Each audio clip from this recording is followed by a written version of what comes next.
Hold me close till the sun dies down. Let the yawning take its toll on better dreams to come. Let the sun die down, down, down, down. Let the sun die down, down, down, down.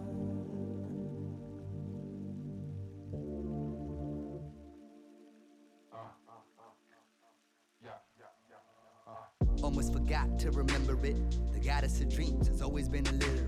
All these men are just contemplating these bigger fish. Bitter innocence got our spirits up in different shit. When it's the time of your day, something you cherish it. Did it say to you more than one consider heresies? Comparing our heritage don't make us all heaven sent. It's what you do with time that will show exactly what you dreamt. This place isn't exactly what it is. Creating to it is like an adjective. The planes that we see live the different sounds, making sure I beat the beat so profound. How can I kick it? I'm wearing more than just a crown. Metronomes are found in my ultrasound. Images of thoughts within infinity's emporium. Religion to us is really just our own opium. You calm yourselves before I do it for you. Now I don't think you failed if you did it for truth. The experience that you gelled shows the wisdom you clued, and exploring the past will show exactly what we'll do.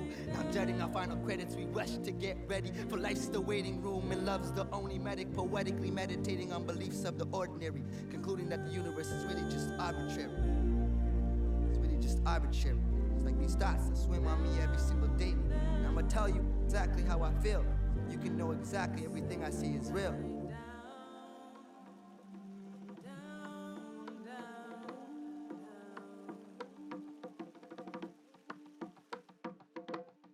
Time to hiccup, the liquor mix up. Why's the quicker nigga? Get a bigger incomes, my mind's picture.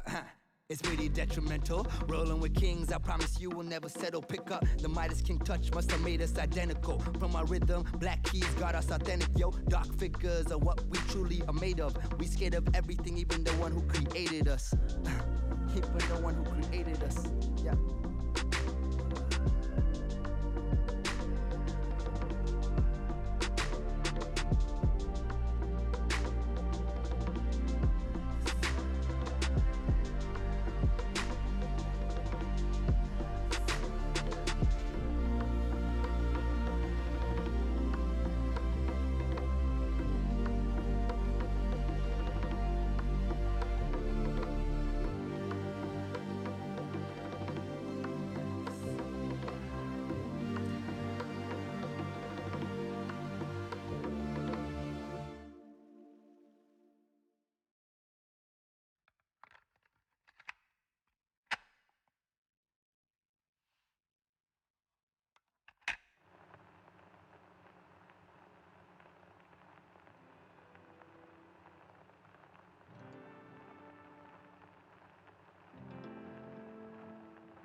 you are.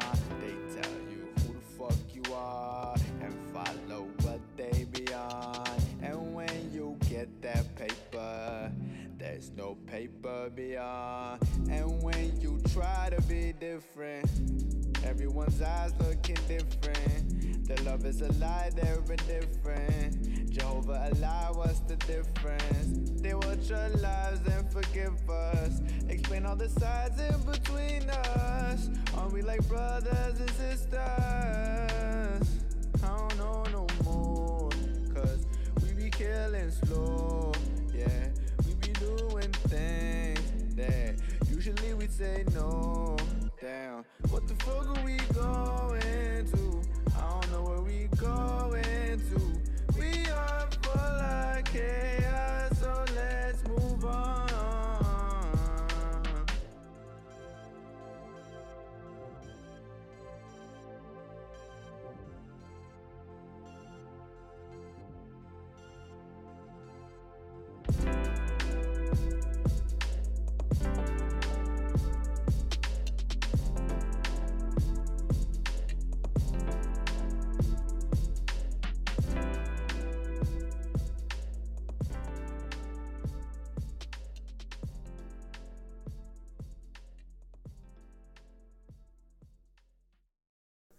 Francesca, how do you feel tonight? Good, good. Shaquille, how do you feel tonight? Awesome. All right. Andrew, how do you feel tonight? I'm feeling good, man.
Take a sip so slowly, I dwell on my lonely. I got the gas on me, I'm taking a trip where you do not land. You feeling the zen? Cause I'm so numb. Zoo, my pastor, he really the master.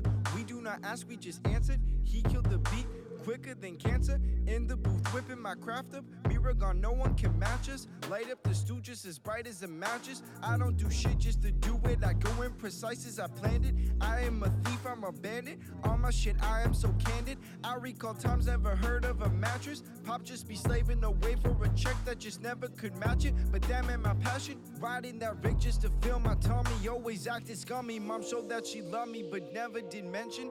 Damn, I can't take it. Calls you, I need meditation. My thoughts going by, they just racing. Demons talk, I know they faking. I know I'm abrasive. I know I'm abrasive.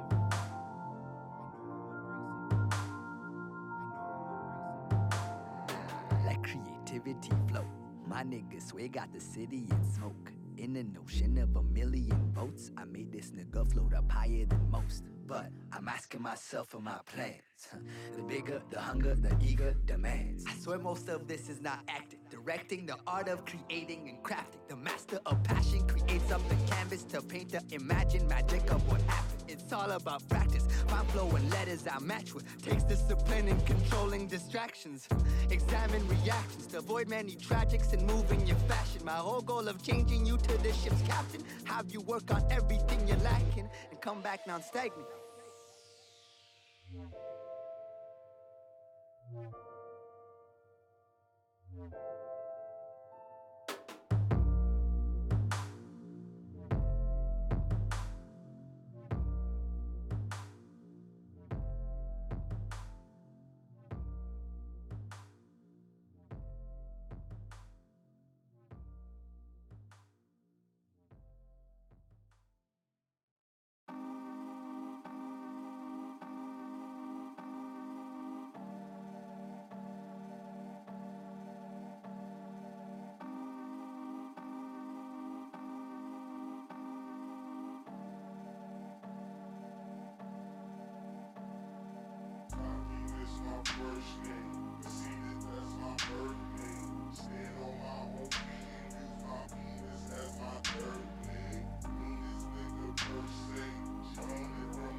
killers, rockin' some killers. I got him in the back of that back, I think he catching feelings.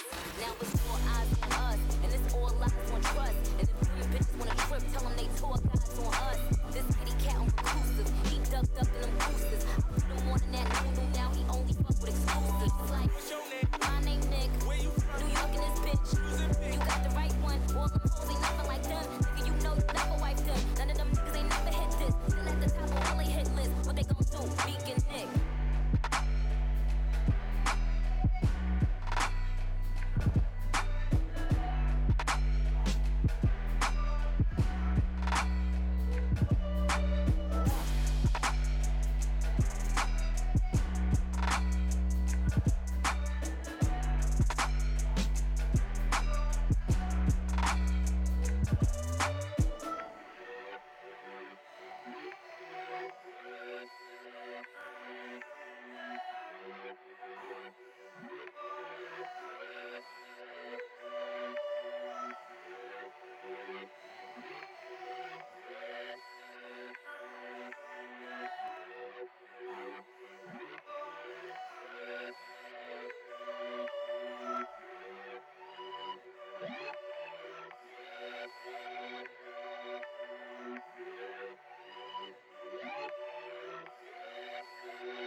All right, hello everyone, and welcome back to day 2 of the Capital Click tournament for Overwatch, presented by Desjardins here at Click Esports. I'm your caster LaFon. Alongside me, a new face. It's going to be Jack Lorf. Jack Hello. Lorf, what's up?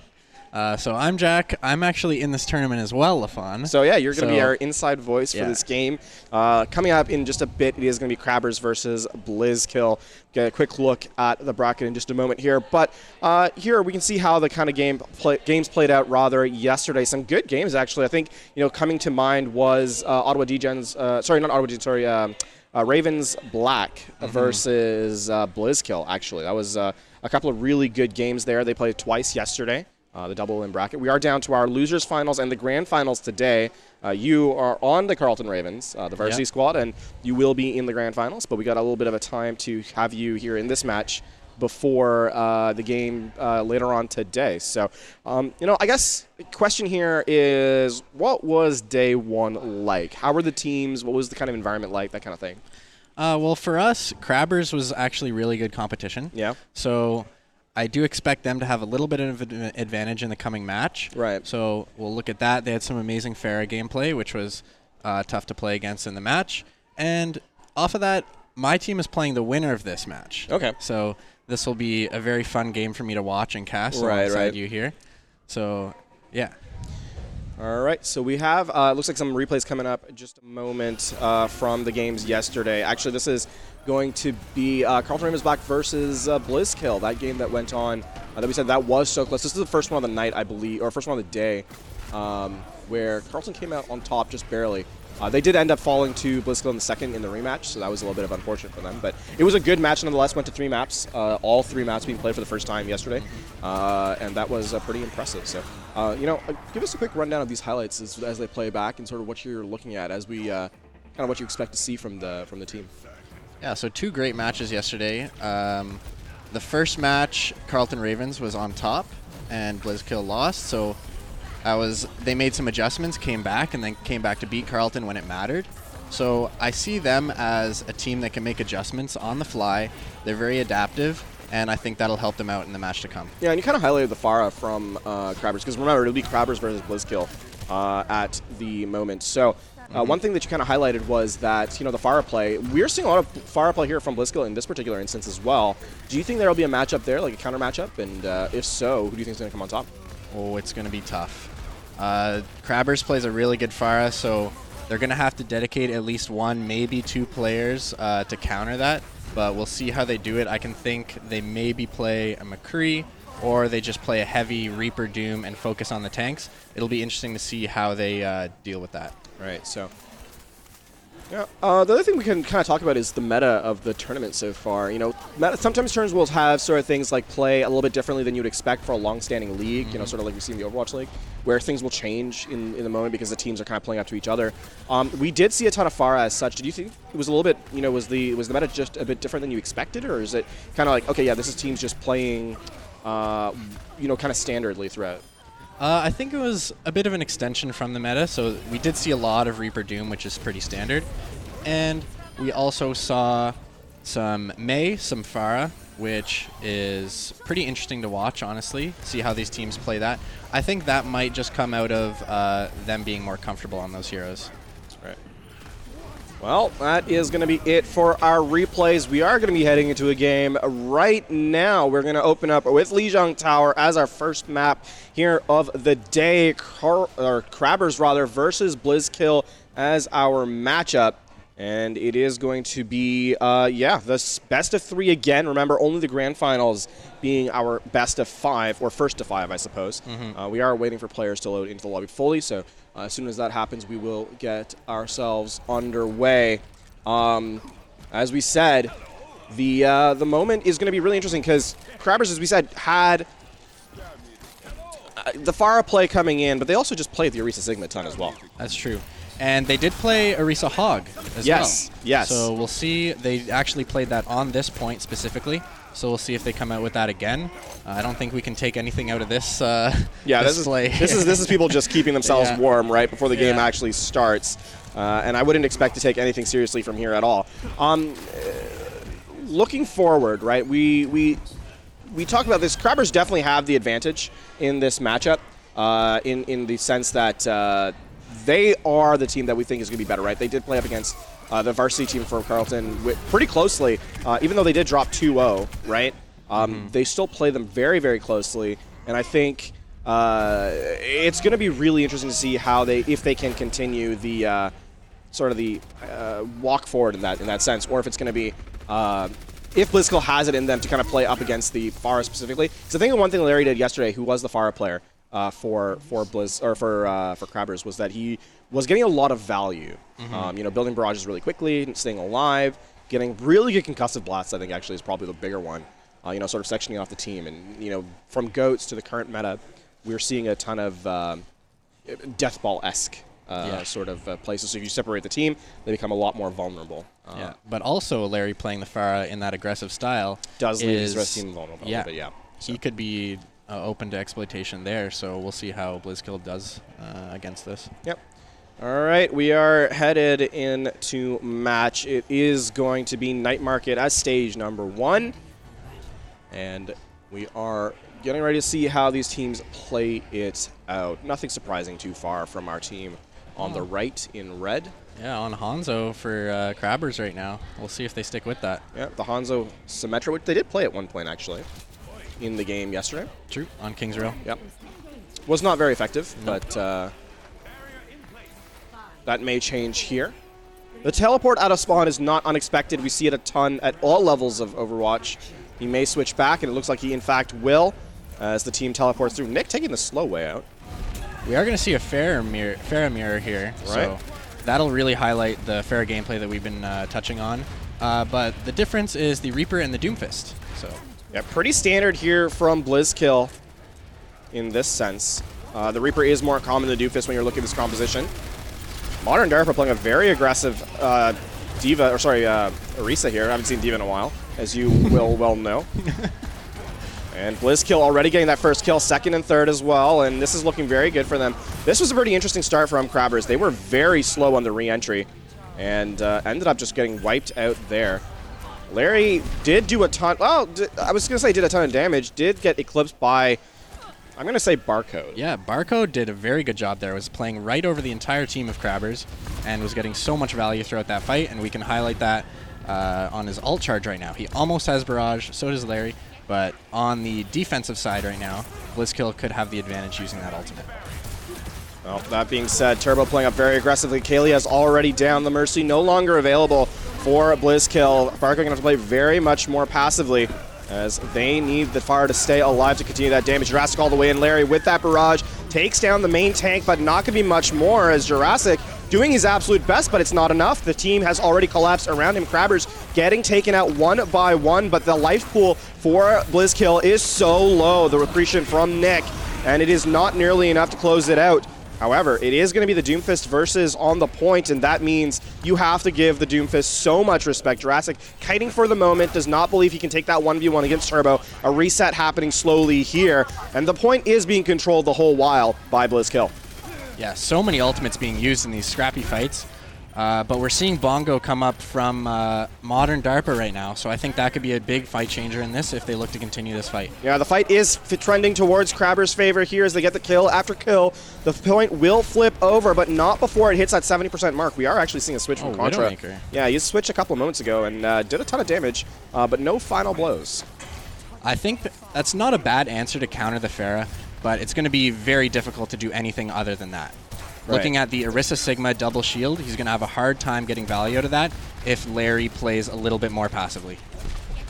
You can already see Larry is just taking those passive angles all the way through on the point, even playing a ground Pharah to avoid the sight lines. However, Jurassic did not get the memo, and though the Valkyrie was applied, Marco gets the first final blow, nearly up to that barrage as well. But Modern DARPA, as you said, with the Supercharger, going to be committed right here, and the accretion from Nick comes down. The sky is no longer your territory. Pharah taken away, and Blizzkill looking weaker and weaker as they lose players here. Jack, this is not looking very good for Blizzkill.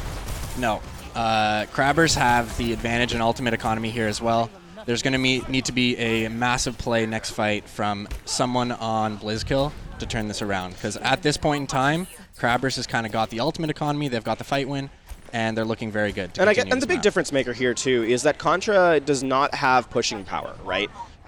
Jurassic can play pretty aggressively because he has those escape options. Contra, if he doesn't get that headshot, he's kind of the worst for wear. Larry, though, over the top with the barrage, has been scouted out by his counterpart, but it may not mean a whole lot. He's trying to go for that barrage, does have to be careful of the two-tap and the sniper. Contra getting the body shot, no final blow there, but turned around. There's the there's the combo. Turbo kills himself somehow. I think the self-damage from Sigma is pretty Dumal coming out here comboed with the Sigma ult. Yeah, but it was just on a fortified Orisa, so no value there. This is actually pretty dangerous right now for Crabbers. They're somewhat out of position. There's the barrage, a very dangerous one that has no value whatsoever. Did not deal enough damage to take down the Orisa. The Resurrect is there, but it's not in time to keep Electromag up. And now Blizzkill is down to the last fight, 98%. No one's even going to touch here, actually. And they do get that overtime tick, but it's too little too late. Turbo off the map. And it is going to be round one, 9900 to 70 in effect, as it's the slow trickle in now from Blizzkill before the fight ends. Yeah, not a bad round, close round, a lot of scrappy fights. I think the mistake from Blizzkill there was maybe picking the Widow. Right. They did get the initial kill onto the Pharah there, which helped them out, but after that point, the Widow wasn't able to get any more value. Right. So I think that hindered them there. Right. All right, round 2. 1 up for Crabbers over Blizzkill. And I mean, not unexpectedly, right? We did highlight Crabbers as being likely the better team here. But Blizzkill played them pretty closely regardless. And, you know, you highlighted some of the issues that Blizzkill ran into with their compositional choices. I expect them to start off with the Reaper here. I don't expect the Widowmaker. Was Jurassic as big a difference maker as, you know, he kind of seemed to be? Honestly, I think Larry just putting on so much pressure on the Pharah lets Jurassic kind of do what he wants. So their teamwork there and them working together helps out. We can see on the entryway, Blizzkill setting up Turbo, setting that first shield, setting it down already. Jurassic looking to get that first punch. Contra, oh my, that's aggressive. Good halt, but he's not going to survive any longer. And with that, that was an ill-advised teleport or Wraith walk in. Yeah. Usually want to use it on the out throw. Would have liked to see the teleport in there first and then Wraith out, but maybe they'll make that adaptation for next fight. The punch comes in, but no one is going to die. Jurassic, they're going to go to point to get that first capture. And, you know, Crabbers are doing pretty well for themselves here. Yeah, I think if Blizzkill does set up properly in that White Room fight, though, they do have the advantage while they're playing the Reaper. Right. And now they have Coalescence. Oh, unfortunately just got picked off, but they do have that ultimate up where Raijin is only at 68%. And I mean, look at the difference in ult charge here between the Pharahs. Laria has his barrage, and Barca a little bit significantly behind. Yeah. In the air, Larry continues to do his damage, but here's we see Blizzkill trying to make that entryway. They're already going to kind of get that barrage off Larry, doing the flank. Meanwhile, here on the point, Jurassic doing a ton of damage. Meanwhile, it doesn't matter that Larry goes down here because the fight is already over. That's true. We do see some ultimates committed. That Coalescence that we were talking about mirrored on both sides. I think this is a lost fight for Blizzkill, though. I'm not sure why they committed that. Yeah, Blizzkill are going to try and go in a little bit further. They're not going to find any value here as they're down to a man. The reset will have to come through. And with 50% on the clock and the ultimates being used, now Crabbers are in a pretty good possession as they don't really have to worry about a recontest with full value. Yeah, so Nick getting a lot of the final blows in that last fight, I think is a very under-highlighted player here. So he's providing the walls, the shields for Jurassic to do whatever he wants. So he's really enabling Jurassic here. Speaking of Jurassic, it's Contra in the corner. Will Jurassic be able to scout him out? Both of them have, or Jurassic nearly has his Meteor Strike. And Nick, the Gravitic Flux here is not really going to be countered. There's no Lucio from either squad. The punch comes in, Contra goes down, and that will be disastrous here as Larry in the air trying to find that Pharah v Pharah. The one direct being hit, the Concussive Blast misses. And Crabbers are doing their best to stabilize here. We are now in last fight territory. Barrage from the players. Blizzkill losing their players though, and with Contra coming back in, they don't have time. There's no follow-up on the Gravitic Flux. Larry is so low, kills himself at the end, and though the Resurrect does come through, this is likely to be it for Blizzkill. There's no one left here to contest the Coalescing Moira. Turbo 2 HP in a Dream. That Dream is slowly evaporating. There it goes.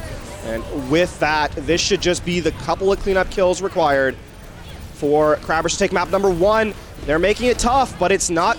They're not getting those final blows. And here is that Gravitic Flux. It catches the Pharah. Not much else, but it doesn't matter. This should be it. And Jack, map number 2 is what we're going to have to see if Blizzkill can make the return. Yeah, last few cleanup kills here. So what we saw in that last fight was that Crabbers was able to sustain through all of Blizzkill's ultimates without using any of their own, and then after they were able to clean up the fight with theirs. So I think that's just kind of a higher level of play coming out from Crabbers, being able to kite enemy ultimates before returning into the fight. Right. All right, we're going to see the play of the game here from Jurassic, the Doomfist.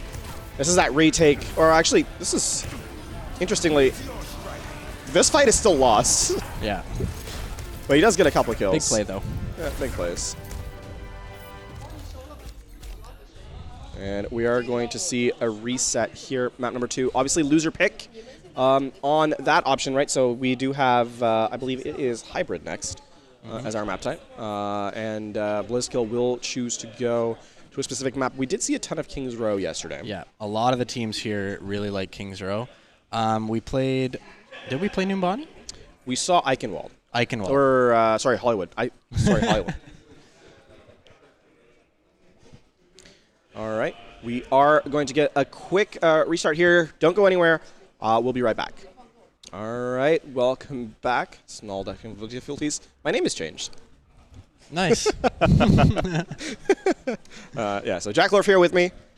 I'm Eevee for now, actually. I'm okay with that update. I'm okay with that. Yeah, not bad. Yeah, Eevee's a good looking dude. Yeah. But oh man, giving our production, who's done a fantastic job this weekend, a little fun there. But map number 1 ends, I think, expectedly in Crabber's favor. It didn't help that we went to Gardens as the second point. It must be said. Yeah, that's true. They did have a lot of trouble dealing with the Pharah, as we highlighted before the match. Right. The Widow didn't really work out, and then they tried to go back to the Pharah v Pharah, which obviously didn't work out. I think Larry is the better Pharah in the air also, like in terms of the 1v1 potential. Now, we don't talk about Pharah 1v1s a lot because it's boring. It is very boring. There's nothing more entertaining than watching two Pharahs just miss each other forever. Larry's hitting a good amount of rockets. Yeah, but he's getting a good amount of rockets, right? Yeah. Exactly. So, while the norm may be that Pharahs are pretty useless in the air against each other, Larry's showing that's for him specifically not the case. That's true. And on the ground, we can highlight Jurassic and Nick playing very well together. They have their own synergy going, so they have Larry creating pressure from above, and then Jurassic and Nick creating pressure from below. And that's really working well for them. Blizzkill, I think, needs to choose one of those aspects of Crabber's game and attack it. Right. Now, let's talk about map selection here, because that does come into point. I highlighted the fact that we did not go to Control Center on Lijiang, and how that was a bit unfortunate for Blizzkill, because when we look at the match that Crabbers had yesterday, where they played up against your team, on the open maps, they kind of had their way with, the Pharah play. They were able to sort of choose where they wanted to do what they wanted to do. Even for sure. It was more even. Then when they had to go to the indoor maps, it was very, very much one-sided. Yeah.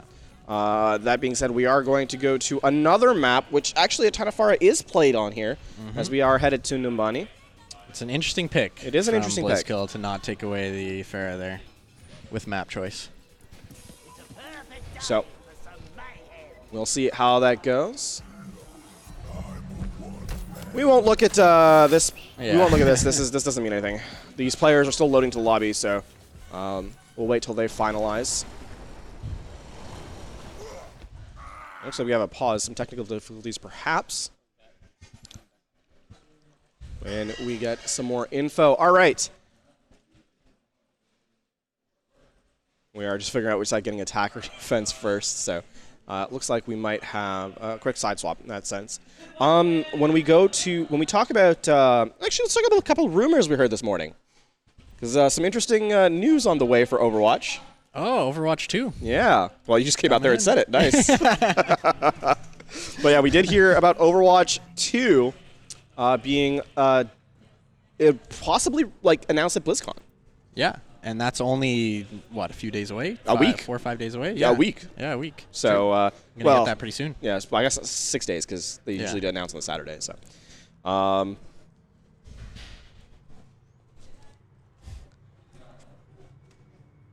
we are gonna get a chance to look at the team compositions in just a moment, but I wanna say let's talk a little bit about that leak and what we kind of heard or read, I suppose, this morning. You read it. I was just listening. Yeah.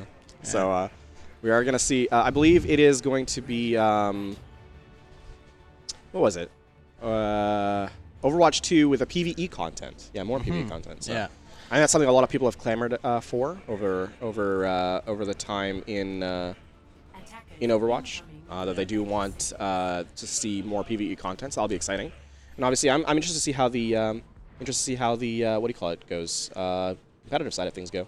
True. So hopefully with the two aspects, the kind of PvE and the competitives being potentially split, we could see more focus on both of those. Right. So the PvE players could see a lot more content, and that would be great for them, and the PvE players could see a lot more potential balance changes, which would be great for us. All right, heading into game. Here comes the attack run. Larry, to the surprise of literally everybody. Jurassic, though, on the Genji. That is actually a surprise. They are running the Genji blade, the Nano blade. We have seen that in the past, before actually, in this tournament, where they did run that in one of their games. Larry, though, going very aggressively into the Bastion. They're trying to get that deflect off, I'm assuming, on the dash-in. However, the Immortality Field is available as well to try to prevent it.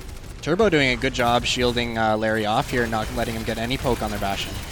The Mei forced to cryo freeze early on. Crabbers, great anti-nade actually coming through from Raijin, gets the final blow as well, but it's not before trades are gone through. However, the supports now for Blizzkill very much in desperation. Contra by himself has to run and hide. The supports are gone, and that means that Jurassic can clean up. No worries there. Once you get the Bastion out of the Sentry form and into Recon, it is so tough to get any value. Yeah, they must have great communication there, because you can see Jurassic getting multiple resets there with his dash. So they must be calling out 1 HP on all those targets. Great communication from Crabbers. And you hate to see that Larry actually getting a spawn kill on the Baptiste, actually, as he's trying to get out. And now Blizzkill are in disarray.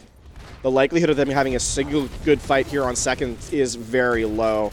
And Larry with Barrage already. You can see him getting set up on the flank there, going for the Passion. Finds Contra. Contra's dead. Contra's dead.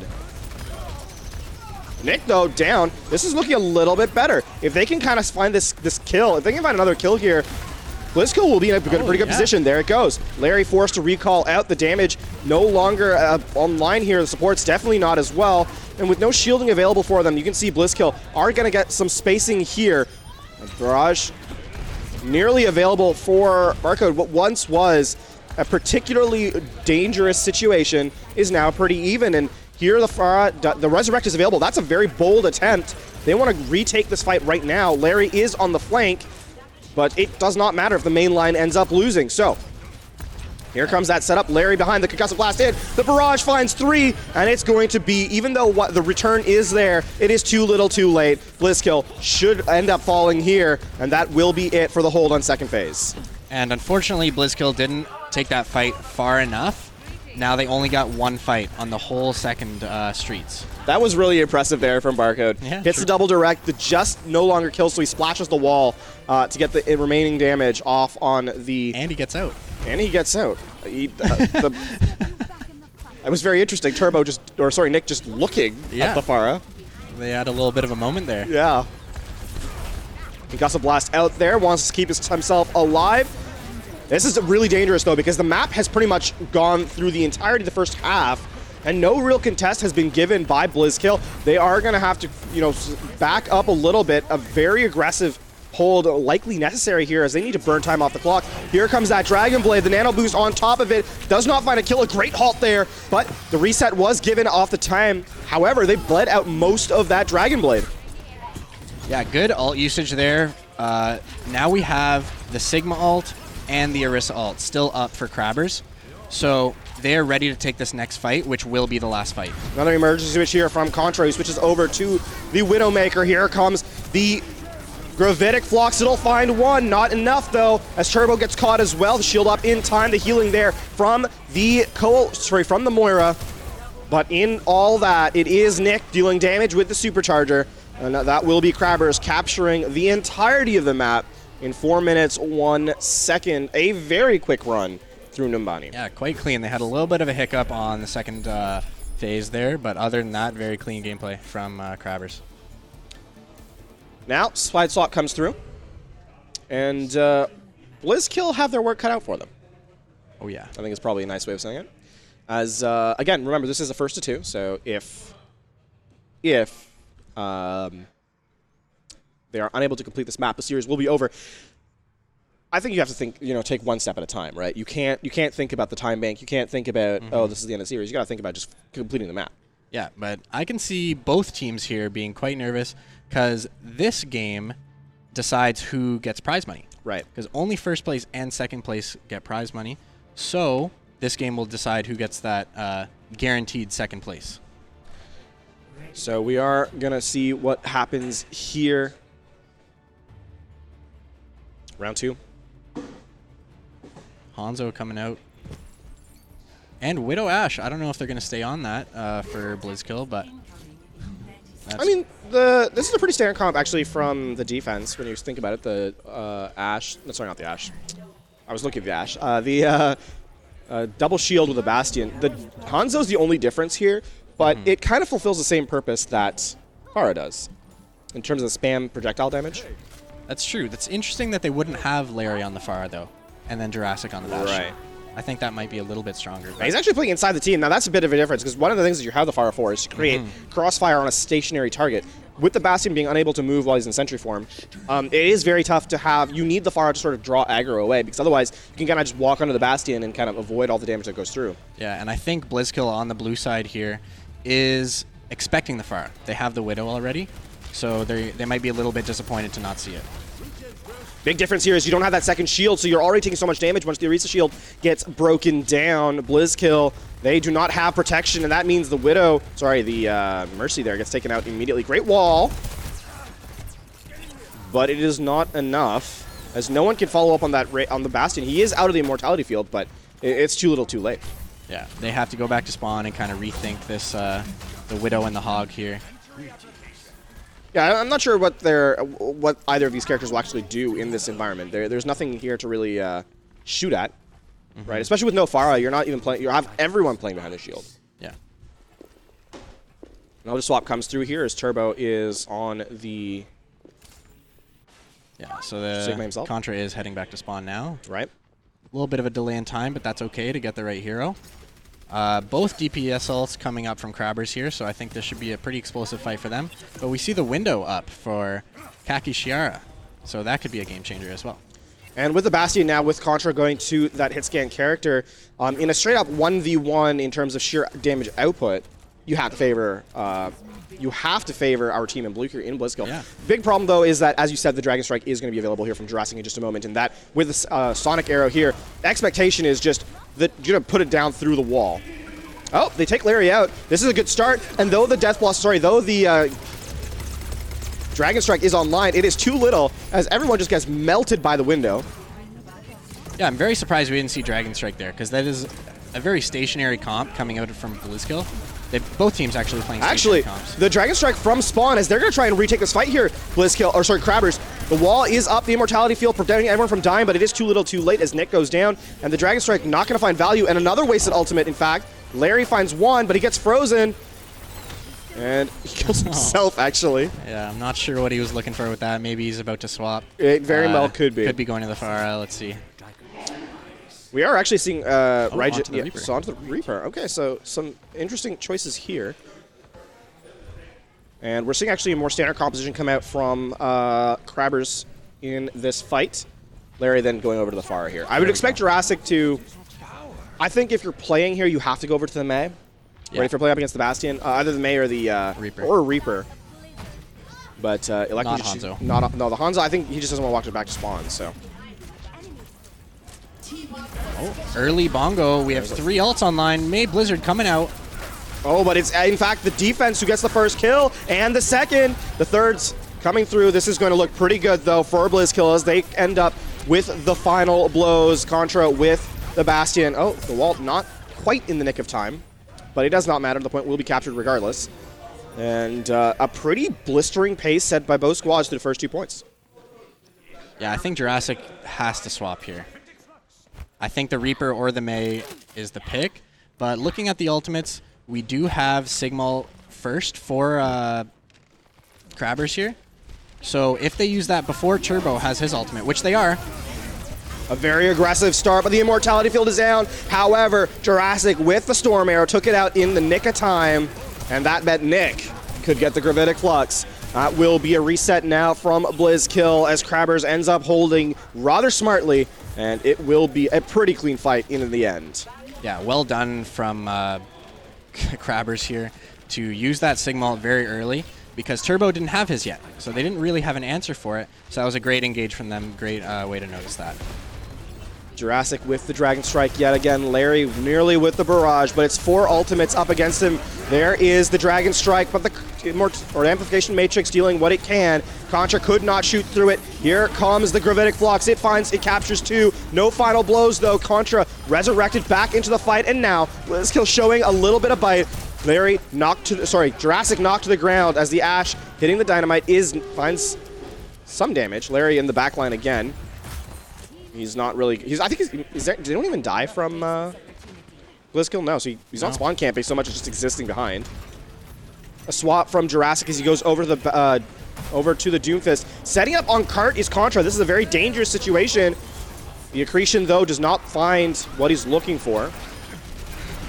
And it's looking pretty good right now for Crabbers as they get a couple of final blows. Jurassic finds the Mercy somehow on the ground, gets the final blow, and that will be it for for Crabbers as they end up cleaning up the fight pretty easily without even anything beyond the Coalescence being used. Yeah, one ultimate being used. I'm surprised they didn't need Larry's Barrage there, but they do have that. They saved that for this next fight, so they're looking in great shape. Barcode almost has Bob, though, which is a very tough to deal with ultimate for a Pharah, because it can't miss. Bob doesn't miss. So let's see how Larry plays around that with his ultimate. He's on the flank again. This is a very deep flank.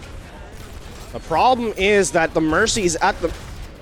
Well, the Mercy is at the mercy of the hit scan player. There comes another amplification matrix from Blizzkill. Everyone kites behind it. This is now... This has no value whatsoever. So good job from Crabbers to kind of kite away and just avoid the incoming damage from a Blizzkill. Here comes the halt into the punch, but the punch whiffs slightly, and Jurassic is forced to get out. Bob being committed as Larry comes over the top. The barrage is in time, but it only finds one, and the Resurrect is available. Nick, so dangerously low, gets taken out. And Blizzkill are looking pretty safe here. They actually let the Resurrect go through, so the respawn is in time. And now, last fight coming up here on this third point. You have to think that Blizzkill wants to win it out right here. Supercharger committed as a teleport into the backline comes from Larry, but he's by himself. And though he's hitting the shot to start off, great halt into Jurassic's upper or meteor strike there. And it's going to be the Jurassic show. And that will be it on that fight. Now Crabbers bled 4 minutes off the clock. Unfortunately, Barcode was on Soldier there, so they were a little bit of a disadvantage right out of the gate. But he should be going back to switch. Oh, back to May. That's interesting. Not to mirror the Doom. But to hold that, Crabbers had to use all of their ultimates. And now Turbo has his Flux, so he should be looking to make a big play in this next fight. K-Bears just switched to Lucio. Turbo, as you said, does have the Griffin Flux, and Kashira and Contra both coming close to their respective ult abilities. Now, Turbo, Blizzkill really does need to capture with time here. The punch actually not getting full value. Contra forced to use the Wraith form. Here comes the Gravitic Flux. It catches 4. Jurassic nearly down, 2 kills, but in the meantime, Electromag is dead. The Resurrect in time. Contra trying to find Nick here. Is it enough? He does go down, and this is the last 3 players on point. 31 seconds remaining. The halt into the Death Blossom, finds the remaining players, and that will be the full wipe. Is there a contest available? Jurassic did have to use the abilities to get out of spawn. Does have his punch, gets the contest, but no final blow there. Larry coming with Immortality Field. Death Blossom. Yeah, if they can bleed 13 seconds off the clock, it will not matter as they will get a draw here, or best a draw. And Electromag gets down. There's no final blows coming in. The Death Blossom is available, but Larry is getting the kills, and this is looking dangerous for Blizzkill. No one left alive to contest. Larry, again, another kill. The Kinetic Grasp, not enough. Meteor Strike gonna find nothing, but it will not matter as everyone has kind of been taken out. Yeah, good job from Jurassic there to get on point and not even die. No, he Crabbers contested for that long. That was such a close engagement. Jurassic should have, it's one of those expectations where the Doomfist is a solo player against 4 or 6 people and somehow still manages to dodge the damage. A well-played effect from Crabbers is here. We're going to get to play the game. This is really what started it all for them. As you can see on the timer at the top, 4 minutes 15. If they had lost that fight, this would have been a much different series. As it stands, though, Crabbers takes the 2-0. Great game. I guess I'll be playing Crabbers in a few minutes here. All right, don't go anywhere. Our grand finals for the day is upcoming, of the tournament is upcoming. But before that game is played out, there will be some 1v1s, I believe, being situated here. So, for the Capital Click tournament here at Click Esports, presented by Desjardins, that was the losers finals. We have our grand finalists set. It is going to be here as the replays play out. Our grand finals are between Crabbers and Carleton Ravens. And that being said, we'll get a quick look at these remaining replays. Don't go anywhere. We'll be back after this.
I just keep rolling and going, yeah, yeah, yeah, stay in my lane, I'm golden, yeah, young got that heat, whoa, yeah.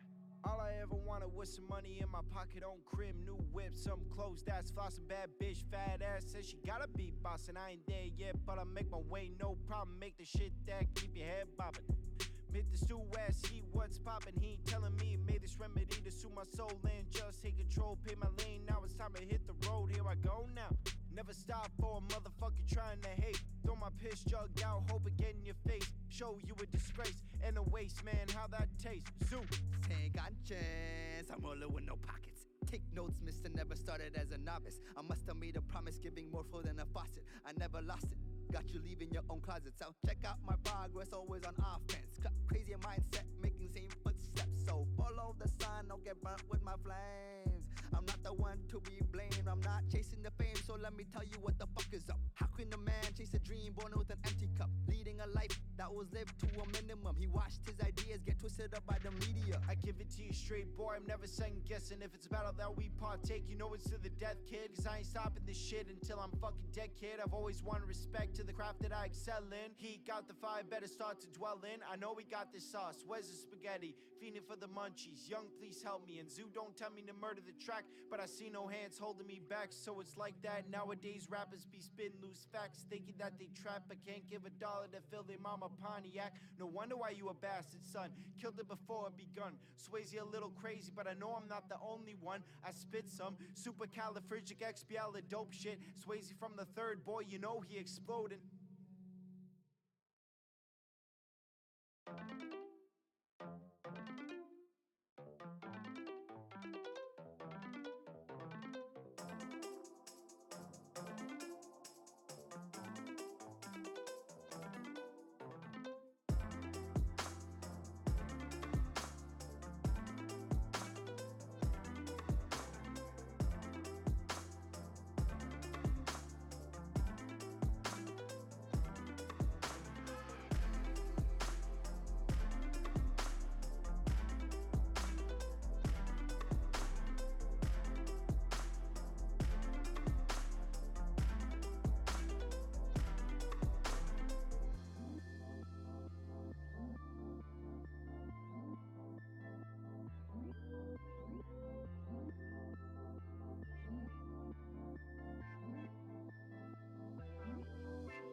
Wow, welcome back. It is the 1v1 time, so we've had our grand finalists selected. And it looks like it's Jacklor versus Oz Vizelius. Yeah. It should be a very interesting match. Both these players are very skilled. And, now, you're teammates with Jacklor. Yes. So you can be completely honest about how good or bad he is. Although he is a tank player, he is a very proficient DPS player as well. So it should be very interesting to see how well he pops off here. Amazingly, the game kind of broke for the moment we weren't able to see the actual heroes that were selected. Oh, it seems like we're going to reset the map. So technical difficulties galore here. Okay, well, we're back in immediately. There we go. Okay. Finally got it. Ash versus Ash. I don't actually know if this is... Oh my god, the game is struggling. Please bear with us. Oh man, listen, it's a 1v1 maybe, May. Okay. May versus May. There we go. Now we're in for the first time, and this is going to be very interesting. May, if you're getting close, the person that actually gets the freeze off first doesn't always win because of the cryo freeze, right?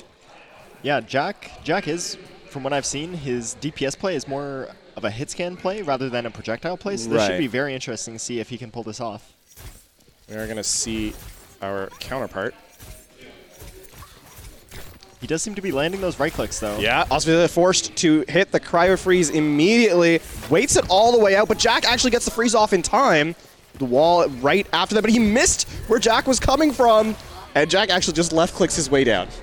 Yeah, forcing the early ice block out and then following up with the freeze in close range. Even if they block LOS with the wall, Jack still able to just kite around and finish the kill. Yeah, so we are going to see Zenyatta versus Zenyatta here. Jack Lorf, not known for his support play. Let's see Osvaldo here taking the high ground. Neither player knowing where the other one is yet. Jack seems to have applied, both players apply the Discord. The right click from Jack comes in, doesn't take any damage at all. Osvaldo very much weak. Oh. This time the trade is actually favoring Osvaldo. No discords. Yeah. Jack actually not pre-firing, so this is looking pretty good for the other Zen player. There it is. An excellent right click from Osvaldo to take the win against Jack Lorf. We're up 1-1 here. Oh. I think, has Jack Lorf played a Sombra? Honestly, I don't know. Okay, I guess. Well, they did choose not to do invis. Okay, so this is unfortunate because this will probably take a while. Both players are invisible. We can see Jack Lorf here, but where's Oh, he's over there in the corner. Both players. We're gonna watch it like this because with Sombra 1v1s, there's nothing that happens until the point gets uncaptured, unless they agree to no invis. We can see Jack Lorf spitting. I'm very glad we chose not to spectate him because flexing his DPI button. Yep, we know he has one now.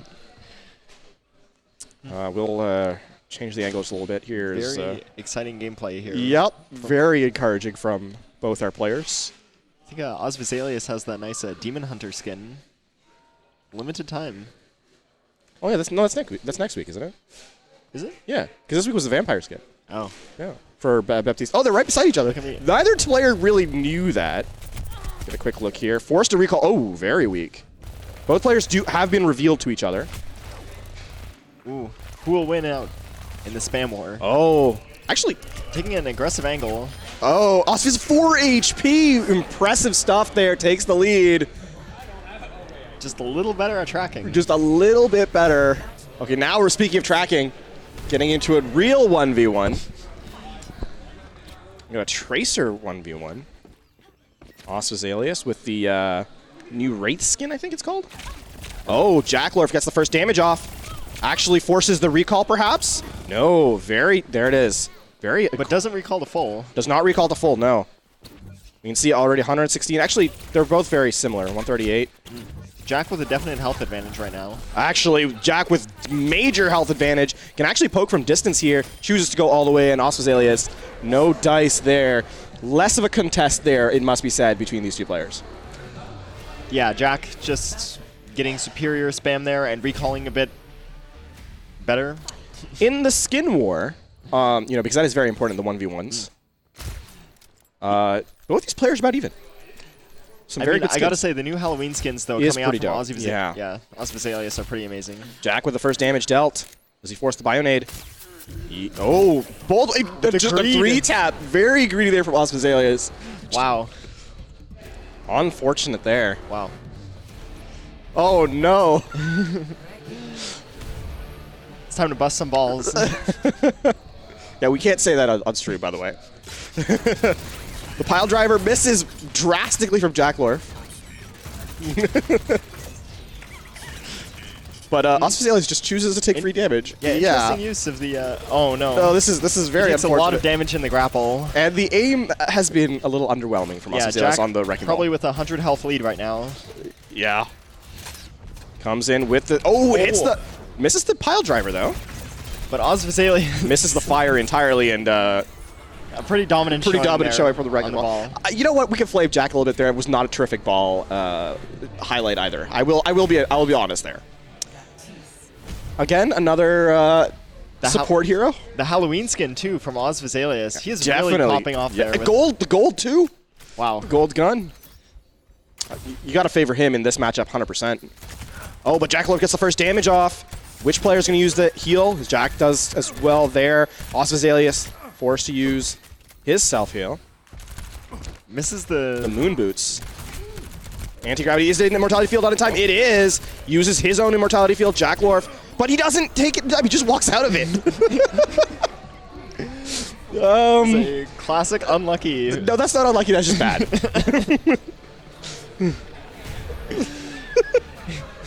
Oh, God. Okay, Jackalorf with, a very nice skin here. Oh. This is a match point for Jackalorf again. Hits the first body shot.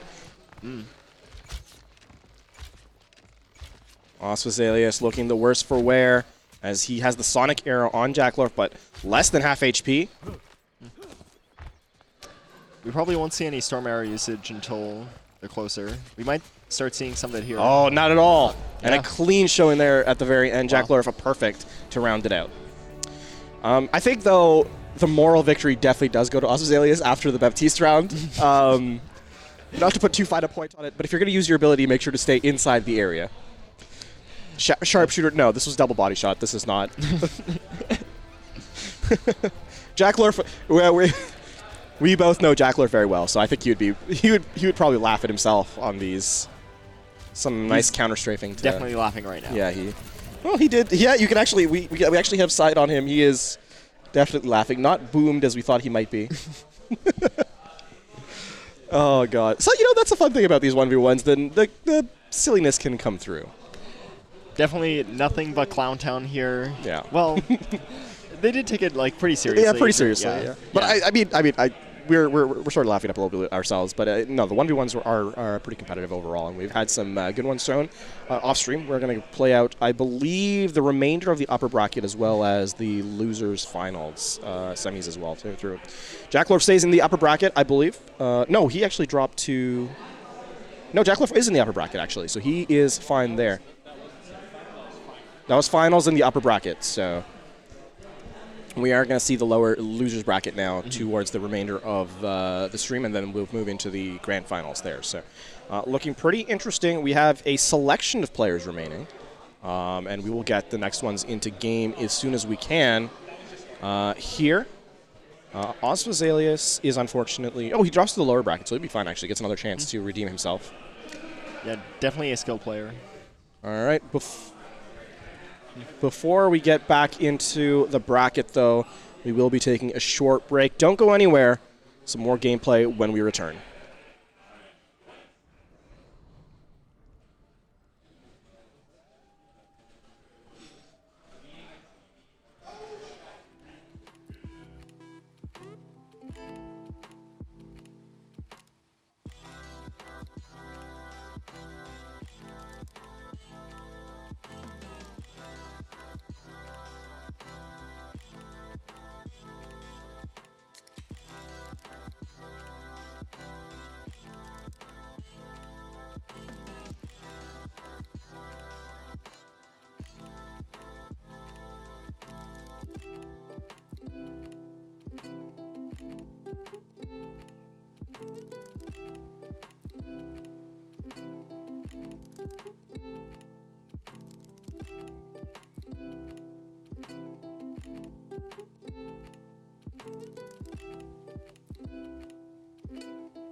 Holy. We are right back into game here. We're Kachow versus Eevee Broman. Two very interesting gamers here. Eevee Broman, the game head of Overwatch for Tespa Carlton, and Kachow, a notorious 4.5 thousand SR gamer. Missing all his shots. He hits with the anti-nade. Oh! Well, the sleep dart. Wow. Comes up. Oh my goodness, these gamers. Oh, he's trying to go for the melee, and he just chooses not to BM. Gets the shot off. Yeah, Eevee. Yeah, I know there is the BM afterwards. Eevee missing his. Both players missing their sleeps. Eevee missing a lot of follow-up left clicks on the opening he had there. Yeah. We're going to see the Hanzo v Hanzo. Sonic Arrow out already from Kachow. Spots out and then misses. Eevee. Oh, Eevee with a clean dodge, but then, oh wow, that was actually really nice. The back-to-back shots. Even though Kachow is a mainly a tank player for the varsity squad, he does have some DPS accounts that hover around 4K to 4.2K. So. Not bad at all. We'll get a quick look here at Eevee Broman, who is not known for his Pharah gameplay. Actually, I think the nicest thing we could say is that Eevee's not known for his gameplay at all. Hits both double, each player getting a direct though. Oh my gosh. What a play from Eevee! Wow, that was quite stellar. That was quite stellar. Gets a nice nice flick up to the corner. I like to see that. Very impressive. This could be very, very competitive. Unfortunately, we don't get to go to Symmetra. It's a interesting matchup. Oh, the turret bomb coming in, and he actually takes damage from it. Eevee not actually dealing any damage whatsoever. Eevee actually just dead. Eevee has taken health damage, decides to go for the flank. Oh! Very close, though. Very, very close. A 3 HP difference. Kachow keeps that charge, though, from the initial engagement, and that allows him to deal just enough damage to Eevee to edge him out. From one slow to another. May is the next one in line. Neither... Oh. They have spotted each other. They have spotted each other indeed. Eevee more revealing himself than being spotted, if we're being honest. Eevee, though, hits the freeze first. Actually, Kachow's the one that actually hits the cryo first. Eevee choosing to full heal. And now taking a passive look over the top of the wall. Dodges the first couple of shots, but return is there. Kachow forced to play a little bit passively, actually. Kachow very much in danger. Eevee Forced to cryo a second lot. time, yeah. As Eevee gets a first tick of damage on the freeze. Tries to go around, accidentally drops. Yeah. I don't know if you can actually walk on there with the Mei.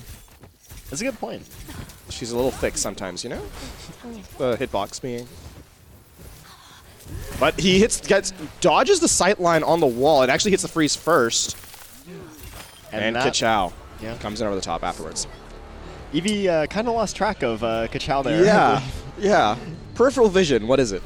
Oh. I personally, I think it was 2 days ago, I 1v1 Kachow, and Kachow is a pretty nasty Widow, if I do say so myself. Already using a glitch, and what a shot! Kachow using an improper part of the map to get to, but Eevee does not know that and gets headshot for his troubles. Play of the game is going to be the Widowmaker. Ah, no, it was a nasty flick with the Pharah. This is definitely worthy of play of the game. This was a really sick flick. Eevee gave us hope here and then just took it away. That was a sick direct there, and there it is. Oh, it's pretty. Damn. It's pretty. We but despite the glorious play of the game, Eevee Broman actually only took one round. So Kachow will move on. A 5-1 score there for the main tank player from the varsity squad. And yeah. Yeah, very competitive. Well, pretty competitive match between these two. I mean, the scoreline wouldn't really indicate it, but you know. Yeah, well, I mean, look at the slow motion replay of the. Insane! Wow. Through the railing of that light post there. All right. Well, that was it for the Kachow versus Eevee Broman head-to-head matchup. The expectations were subverted masterfully by Eevee taking a round. I mean, yeah, Eevee trying his best. It was very, very close on the Symmetra. Yes. Extremely close. May a little less so. Yeah, I think Eevee could have had that if he hadn't thrown away his opportunities. We'll get a quick look at the bracket as it has played out so far. And Kachao and Eevee dropped. Eevee drops out of the tournament entirely. Osphazelius versus Kachao coming up next. As the losers final continues its way forward. The winner of this actually faces Jacklorf in the grand finals. It could be a rematch as Osphazelius dropped just now from Jacklorf. Trying to fight his way back up there. As Carleton with a lot of representation here in this tournament. Yeah, this is pretty close to Carleton's home turf of Carleton University. So yeah, a lot, and they are competing in the main tournament as well. Yes, they are in the grand finals, which is coming up just after this. In fact, after the finishing up of the grand finals for the 1v1, we will head to the actual grand finals, and I'm really interested to see. It's a rematch there of the match from of Carleton's last match from yesterday, where we saw Crabbers versus Carleton. Mm-hmm. We are going to head. Oh dear. We are headed to game, and directly, it's some gaming happening here with Moira. An early damage orb from Kachao. Ooh, opting to go very aggressive instead of the heal orb. Arguably the more optimal choice. Chooses to walk in. There is no orb available, but uses the damage orb. This is a really smart play from Osphazelius. Yeah, Kachao definitely got outplayed there. Very much so, yes. Yeah. That was some excellent. I mean, Osphazelius, I believe, is a maybe a support player. So we're gonna walk in and see. We can talk about this player Very as well. nice skin. Kachao, not a stranger to the Reaper. Osphazelius already using his teleport. Although Kachao usually on the receiving end of the Reaper. That is true. Does play a lot of main tank. Yeah. A teleport does come through on the flank. Yeah, Osphazelius on the low ground, actually. As Kachao on the high ground has actually just been peppering away and has really gotten the advantage. Now, one would not describe Reaper as a long-range character, but Kachao certainly has not gotten that memo. Neither is Osphazelius, actually. Teleport comes all the way through. A drop teleport to get some cover on his way in. Kachao looking to close the distance. An early raise from Osphazelius, and it is a very, very efficient finish from Kachao there over Osphazelius. Only losing 22 health the entire round there. I think it was a lot more, but he had self-heal. Oh, very true. The lifesteal, sorry. Very true. Speaking of self-heal, it's Roadhog. Osphazelius with a little tick of damage early on. A little bit more damage, actually. 580. This is going to depend on who can get the hook off first, because if they're not weak, actually Osphazelius already healing up, both players choosing to use their cooldowns very aggressively. Great right click from Osphazelius there, as he's been peppering Kachao, forced to self-heal early. Osphazelius can't follow up with a hook, though, to confirm that kill when Kachao was low. Yeah. Kachao uses, or sorry, Osphazelius using his take a breather. The hook comes in. Osphazelius gets hooked, but he survives. Oh, but the great return there. Wow. Kachao playing a little bit greedily. Osphazelius taking his time. Exactly, yeah. He saw Kachao extending like a bit too far and then just immediately punished with the hook and 2 left clicks. Yeah, very impressive stuff there. We're going to get to look at the Wrecking Ball now. And this should be where Kachao has the advantage. He is a main tank player, though he admits himself that his Wrecking Ball not that terrific. Looks like dodges the pile driver. The tracking is going through from both players. Kachao with a significant health advantage here. Very true.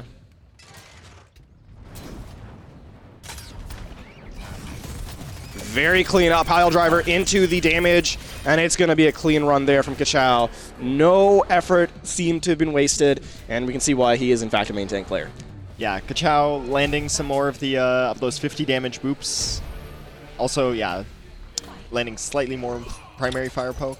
Yep. Edged out. Osphazelius with the WoW character. I don't play WoW, so I don't know what this one is, but the skin, so we can see that he has the BlizzCon pass. It's the demon. Genji from Kachao is the Kendo, I believe, outfit. As they just poke at each other, waiting for the dash resets to come off cooldown. Osphazelius missing around 50 health right now. Yeah. There's more as the dash, of course, does deal damage through deflect. The dash misses from Osphazelius. Kachao easily fanning the blades away. Dashes off the map just at the end, but he'd already won the round, so it didn't change anything. The classic Kachao flex. Yes. He does love his Ka-chow with the bad manners. default Symmetra skin. I respect the man so for that, because Symmetra sucks. Waiting for the teleporter, and Wow. right click into the tracking. And Azalea is now 1 round away from dropping out of the tournament entirely. I wonder if that was some mind games there, like the delaying himself going through the Yeah. teleporter. Maybe baiting him into a false sense of security. We see bait again. Match point for Ka-chow. As we all know, Mei, one of the most endearing characters to play against. Ka-chow with some great body shots. Azalea's returning 1. Oh, forced a cryo freeze early. Azalea's not taking advantage of that, though. Tried to walk in to get the freeze off. Doesn't do so. Azalea still hasn't used his cryo freeze, and he's 1 HP now. There it is. Great dodge, actually. That would have been a kill. Pretty greedy usage, though, from Azalea to delay. The wall gets cryo dodged freeze. there. And, misses the headshot, but does not really seem to have an issue coming when cleanup. Ka-chow winning, falls, gets his way all the way through the lower bracket, makes the run back. And Ka-chow with the play of the game is Symmetra. Is there any way, lobby admin, we can skip this? To be fair, it was a pretty good play. Like yes, but it's Symmetra. The slight delay, yeah. I'm a notorious Symmetra hater, so. Yeah. Looks like our grand finals for this will be Jack Lorf with the top seed versus Ka-chow. Yeah. Both the takes of the varsity team make it all the way to the grand finals. As, you know what, though, Azalea is really, really well done there, especially on the Moira. I think he outplayed Ka-chow immensely.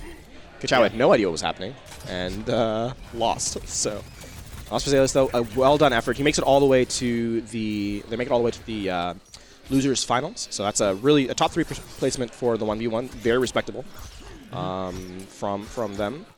And now we have our remaining 2 gamers, Jack Lorf and Ka-chow. Yeah. Should be a very interesting matchup between the two.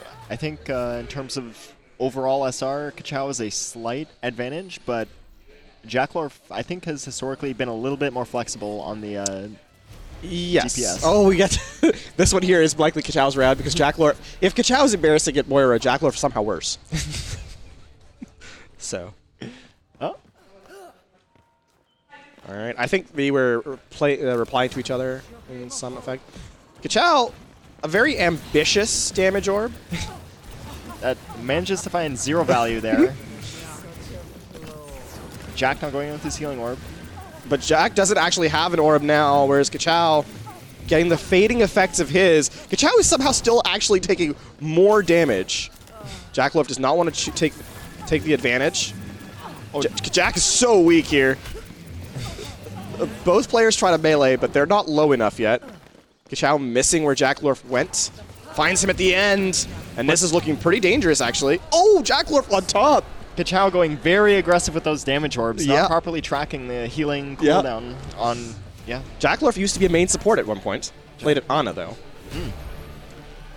Zen now on the table.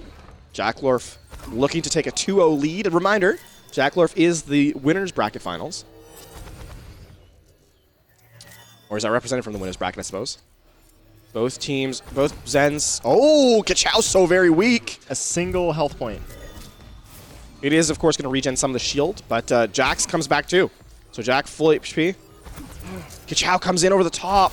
And Crete effect there. Gets the Discord off in time and comes in for the recovery. Yeah, Jack playing a little too aggressively. Not anticipating Ka-chow coming from that angle, maybe. Was expecting him to go through the low ground. And perhaps, yeah. We're going to see the Hanzo play from both. The dodge in the air from Jack Lorf. Oh! Comes in over with a flick. Jack actually strays back into the arrow. Ka-chow. Taking the lead in style. Yes. That was a pretty dominant showing. Yes. All right. Can Jack Lorf make it back in the 1v1? Jack Lorf taking initial poke. Ka-chow trying to find, that to extend his lead. Misses the dash, actually. And forced to deflect early. Both players. Oh, Jack Lorf taking so much damage now at 32 HP. And the dash is there. Ka-chow. 3-1. Wow. Kachao really coming back strong here. Yeah. Getting the initial poke on, that's such a big deal in the Genji matchup. Can finish that with the dash right click. Yeah. Easily. Kachao now with the Junkrat.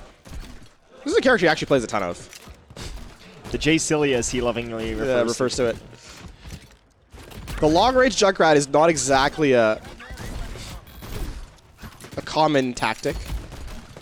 Looking to hit those pipes. And he backs out. He backs out, yeah. Kind of cowardly, not gonna lie. Perhaps he will take this fight in a 1v1 directly with his opponent. Before we die of old age. Kachao actually take the first tick of damage. Waiting for Jacklorf to bite, perhaps. Jacklorf refuses to. If Kachao is being passive, Jacklorf is being even more so. There's the direct from the pipe. Oh, wow. One-shot territory. Yep. Kachao taking a little bit extra spam, actually. Oh, a random one from the middle of nowhere. And Kachao extends his lead to 4-1. With the Junkrat battle, we wouldn't have it any other way. That is true. And back to the Mei. We have had a lot of Mei battles today. Kachao now at match point for this round. Remember, he came from the loser's bracket, so I believe he has to reset. Both players missing their shots. Going woefully wide, but the first tick of damage comes in on Jacklorf. First a cryo early, and a reload had to come in for Kachao. Oh, but he's over the top. All the ticks come through. And that's it for this round. Wow. Yeah, Jacklorf, unfortunately, not showing up to play at all on match number 1. Yeah, some of that spatial awareness on the Mei. yeah, just not there. Something about the Mei just really turns people, just like, I guess I don't really have to think about it. We get to skip the play of the game. You can hear, if you listen closely, Kachao screaming because his play of the game got skipped. We start off with an Ana play here. Kachao actually successfully resetting the bracket. Both players taking the early damage. Jack actually taking his heal first. Kachao playing very greedily. Oh, the sleep! And the teabag. Oh, wait. Jack's not out of the woods yet. Oh, still winnable for Kachao. Oh, no, it's not. Jacklorf saying, this is my character. This is what I used to play. Coming out on top there. Yeah, the interesting heal nade usage from Jack, making sure he has it for the actual engage. Yes, very clever. Jacklorf on Reaper. He at one point was told to play Reaper and said, no thank you. Very good teleport there from Kachao, making sure he can get in. Yep. Surprising Jack a bit with the immediate damage output. Jack, though, in the lead in terms of HP. The teleport from Kachao out to the back line. Something that Kachao is known for, actually. Did it in his previous round. Oh, the aggressive teleport into the Wraith. And actually, this is looking very good for Jacklorf as he just tactically crouches. There may be a Widow off in the distance. You never know. Back to the Mei. Perhaps Jack will open his eyes this time. Look where Kachao is. Very interesting to see if any adaptation, comes in here from... Well, he uses his wall early. The first freeze actually comes out, both of them simultaneously, but the freeze comes in from Kachao. Kachao asserting his dominance continually on that Mei pick. Yeah. Just a little bit faster. Clearly knows how frustrating it is as a main tank to get frozen, so chooses to engage in some more distressing gameplay. Kachao has actually lost this character every time he's played it. Let's see if he opts for more heal orbs this time. Yep. That's a good start. Jack actually following his heal orb around. But Kachao with the initial damage advantage. His heal orb does stay on him a little longer than Jacklorf's. The reset comes through. As Kachao actually has done... Well, they've dealt identical amount of damage because they're both going to have Coalescence at about the same time. The Coalescence used... This is a reset. You actually can't kill each other with both players using Coalescence unless both players miss drastically, which neither of these guys have. But the late Coalescence does mean that Kachao gets a little bit more damage on Jack. But he actually used his orb and got no value from it. So Jack full HP, Kachao close to no full HP. Both players choose to reset here.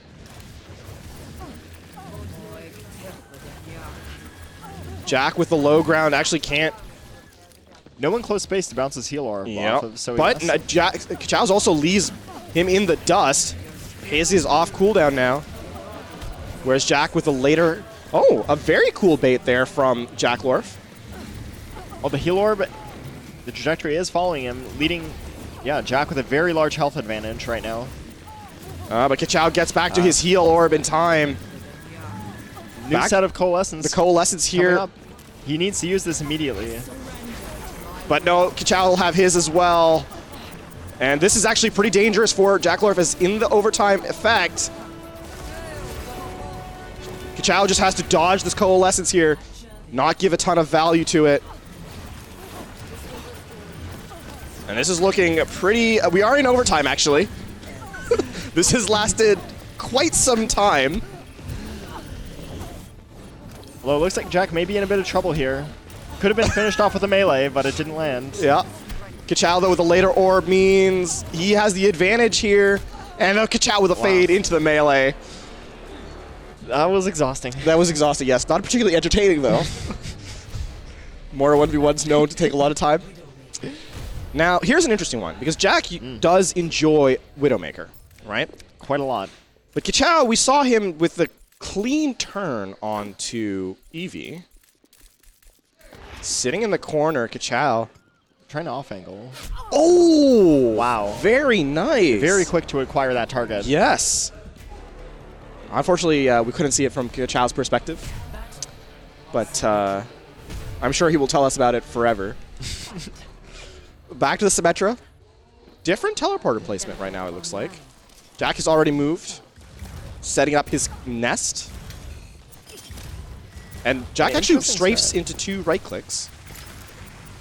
Ooh, Kachow maybe charging up his beam on the... very smart. Very smart indeed. And now Jack very much a disadvantage. Very smart.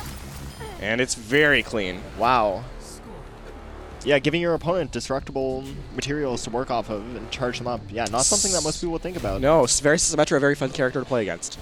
Kachow and Jacklorf on the Roadhogs.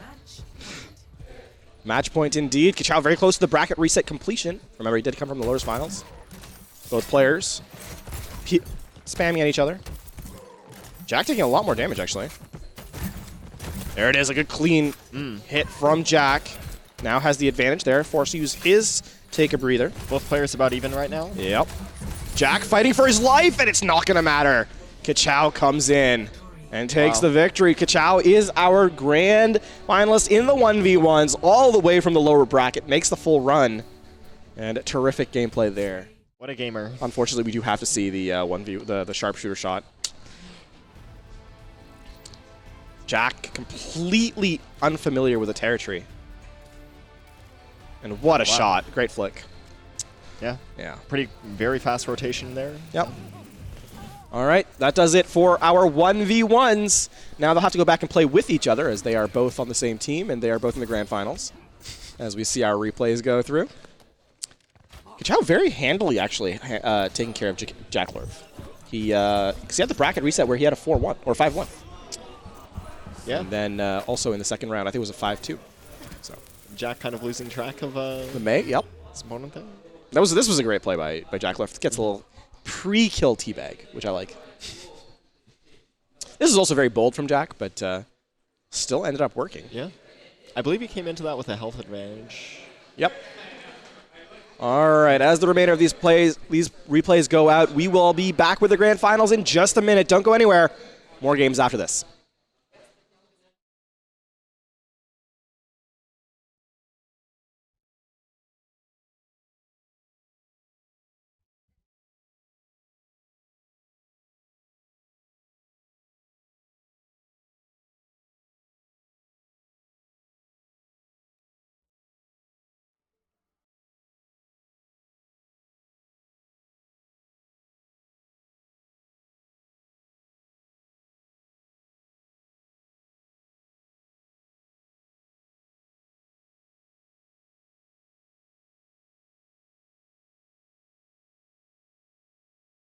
Paradise, fuck that shit. I wanna tote guns and shoot dice.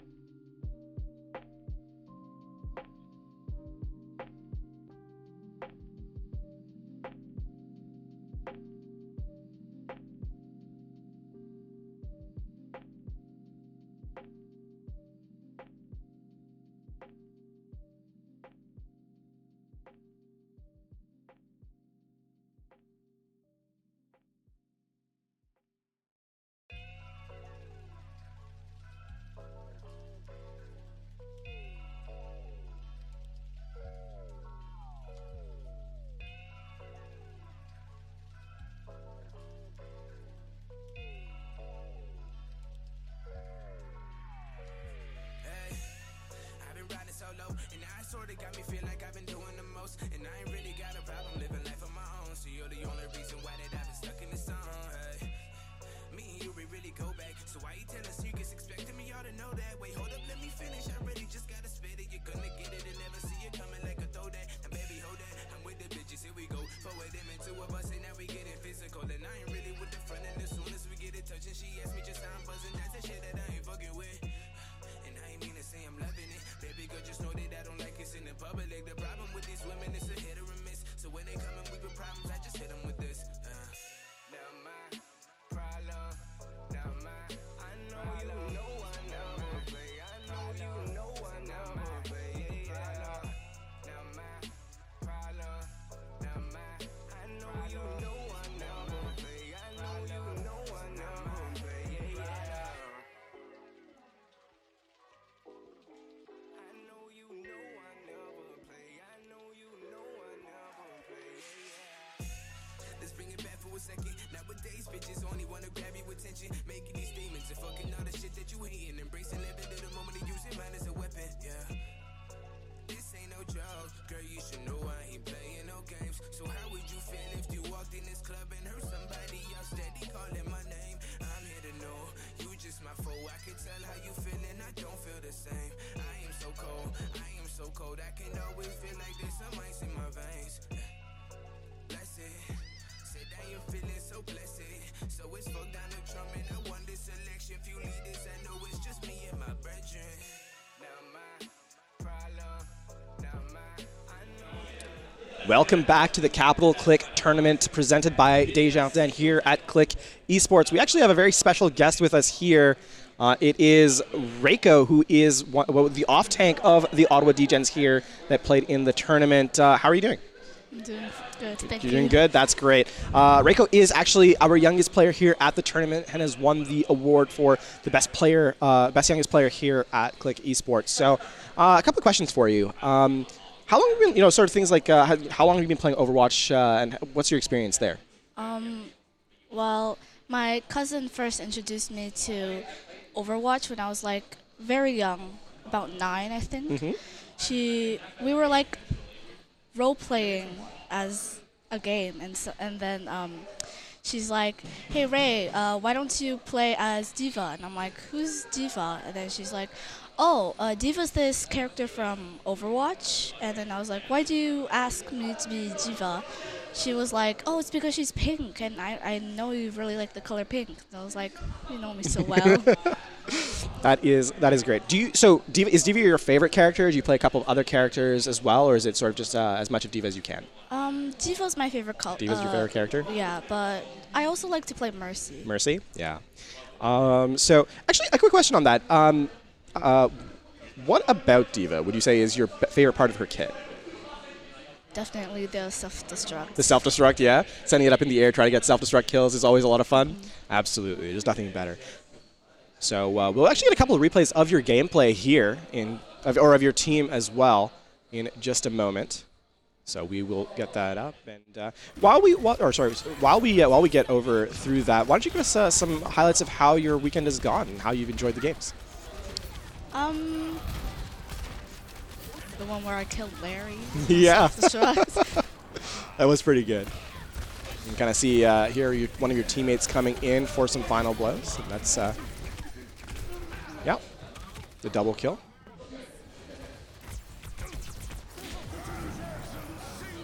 Yeah, so when you're in the game, right? And is this your first time playing in a team, like in a sort of like an environment like this? Yeah. Yeah. What was your first thought when you sat down at the computer, kind of in a tournament setting? What was going through your mind? I was thinking like, okay, I got this. Kingsley, heal me. DPS, do what you can. Yeah. If you can't, then I'm gonna be really mad. That is certainly a thought process that goes through everyone's head when they're sitting down, for sure. What would you say was your favorite moment here in the games this weekend? I got to say that Decade using his Reaper, killing everybody with the Death Blossom. Very, very cool. All right, any final shout-outs here, Reiko? Hi, Yasmin. All right. Terrific. Very much. All right, Reiko, It's been an absolute pleasure. Congratulations on your award here. Thank you so much, and we hope to see you around in the future. Okay. Thank you. Bye-bye. Bye.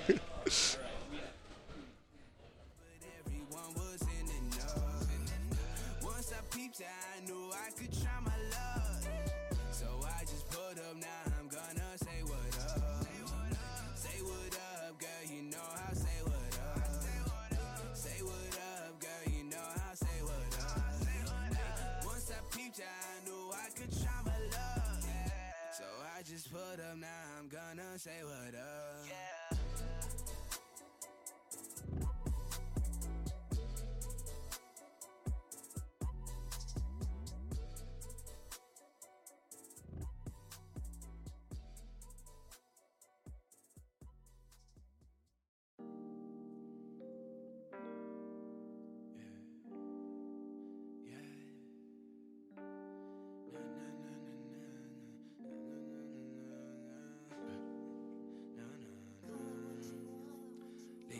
I've been thinking, was it even worth it?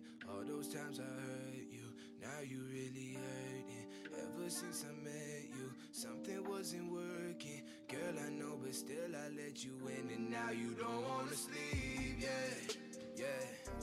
It's getting too late. I don't wanna leave, yeah, yeah. I'm begging to stay. You say, where's the old you? That ain't even me. Now you don't wanna sleep, yeah, yeah. It's getting too late. Lately I've been thinking, was it even worth it? Trying to find my purpose, cause you know I've been searching. Baby girl, I'm well aware, I know I don't deserve it. Don't hesitate, you just gotta say the words, ooh. Laying you down like we've been here before. Girl, you know this ain't my first rodeo. You talking to me like it's getting too deep, but you dreaming of me when I put you to sleep. Lately I've been thinking, was it even worth it? All those times I hurt you, now you really hurting. Ever since I met you, something wasn't working. Girl, I know, but still I let you in, and now you don't wanna sleep, yeah, yeah. It's getting too late. I don't wanna leave, yeah, yeah. I'm begging to stay. You say, where's the old you? That ain't even me. Now you don't wanna sleep, yeah, yeah. It's getting too late. I pay no attention unless I get the change. I see your intentions to make it okay. You calling me up when you want me to play, but you tired of me, so you put me away. Hey.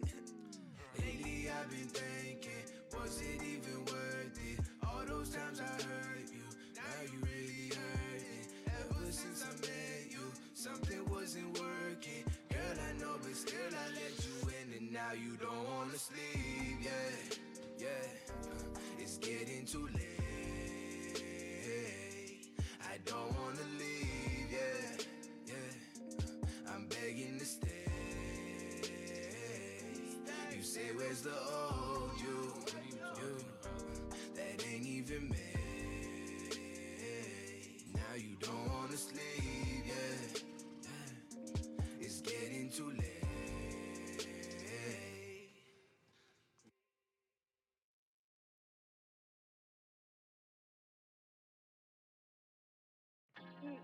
Okay. So I'll be down the deuce. Talk to you soon. And yeah, I'd love to hear from you. Yeah, Give me a call whenever I'm available. I don't think I'm gonna call her back. Hold up. All these dumbass bitches be sick. The same old shit up on their playlist. All these dumbass bitches be sick. But we younger, bitch, we made it. All these dumbass bitches be sick.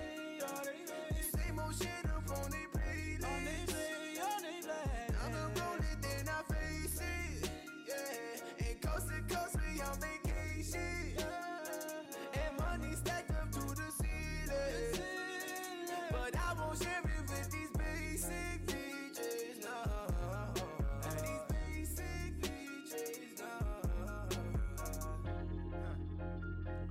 bitches on the way now. Gotta put them in their place now. They be looking for a way out. They expecting us to sell out. Gotta do it my way now. Watching how you see your phone now. Kinda hunted in the day. Welcome back, everyone, to the Capital Click Esports Tournament presented here at Click Esports by Desjardins. Just a quick reminder of what Desjardins has offering here. At Click Esports, there is, if you sign up for an account here via Click, you get $100 as well as $100 in-store credit for game time. So that's a pretty good deal there, Sisseth. But to the game at hand, I'm LaFawn, your caster, alongside me, Sisseth, as well. We are in our grand finals here. The Carleton Ravens versus Crabbers in what is promising to be a pretty decent matchup. You know, these teams already played each other once in the tournament so far. Carleton came away with a win there, but it was pretty close, all things considered. And now small changes, because this is a grand finals. We are going to a best of 5. Well, I say a best of 5. It's a first of 3, so you have to win 3 maps to get the victory here. Carleton, you know, they stayed through the upper bracket the whole time. Crabbers did fall to the lower bracket. They played earlier on stream where they took a victory against Blizzkill earlier today, and now find themselves here to the grand finals. Yeah, this should be a very interesting rematch. Yesterday, Carleton was able to adapt to the very scary Pharah play of Crabbers, and to see if Crabbers will maybe adapt their strategy in turn. Right. Maybe something Carleton can't immediately counter right out of the gate. Right.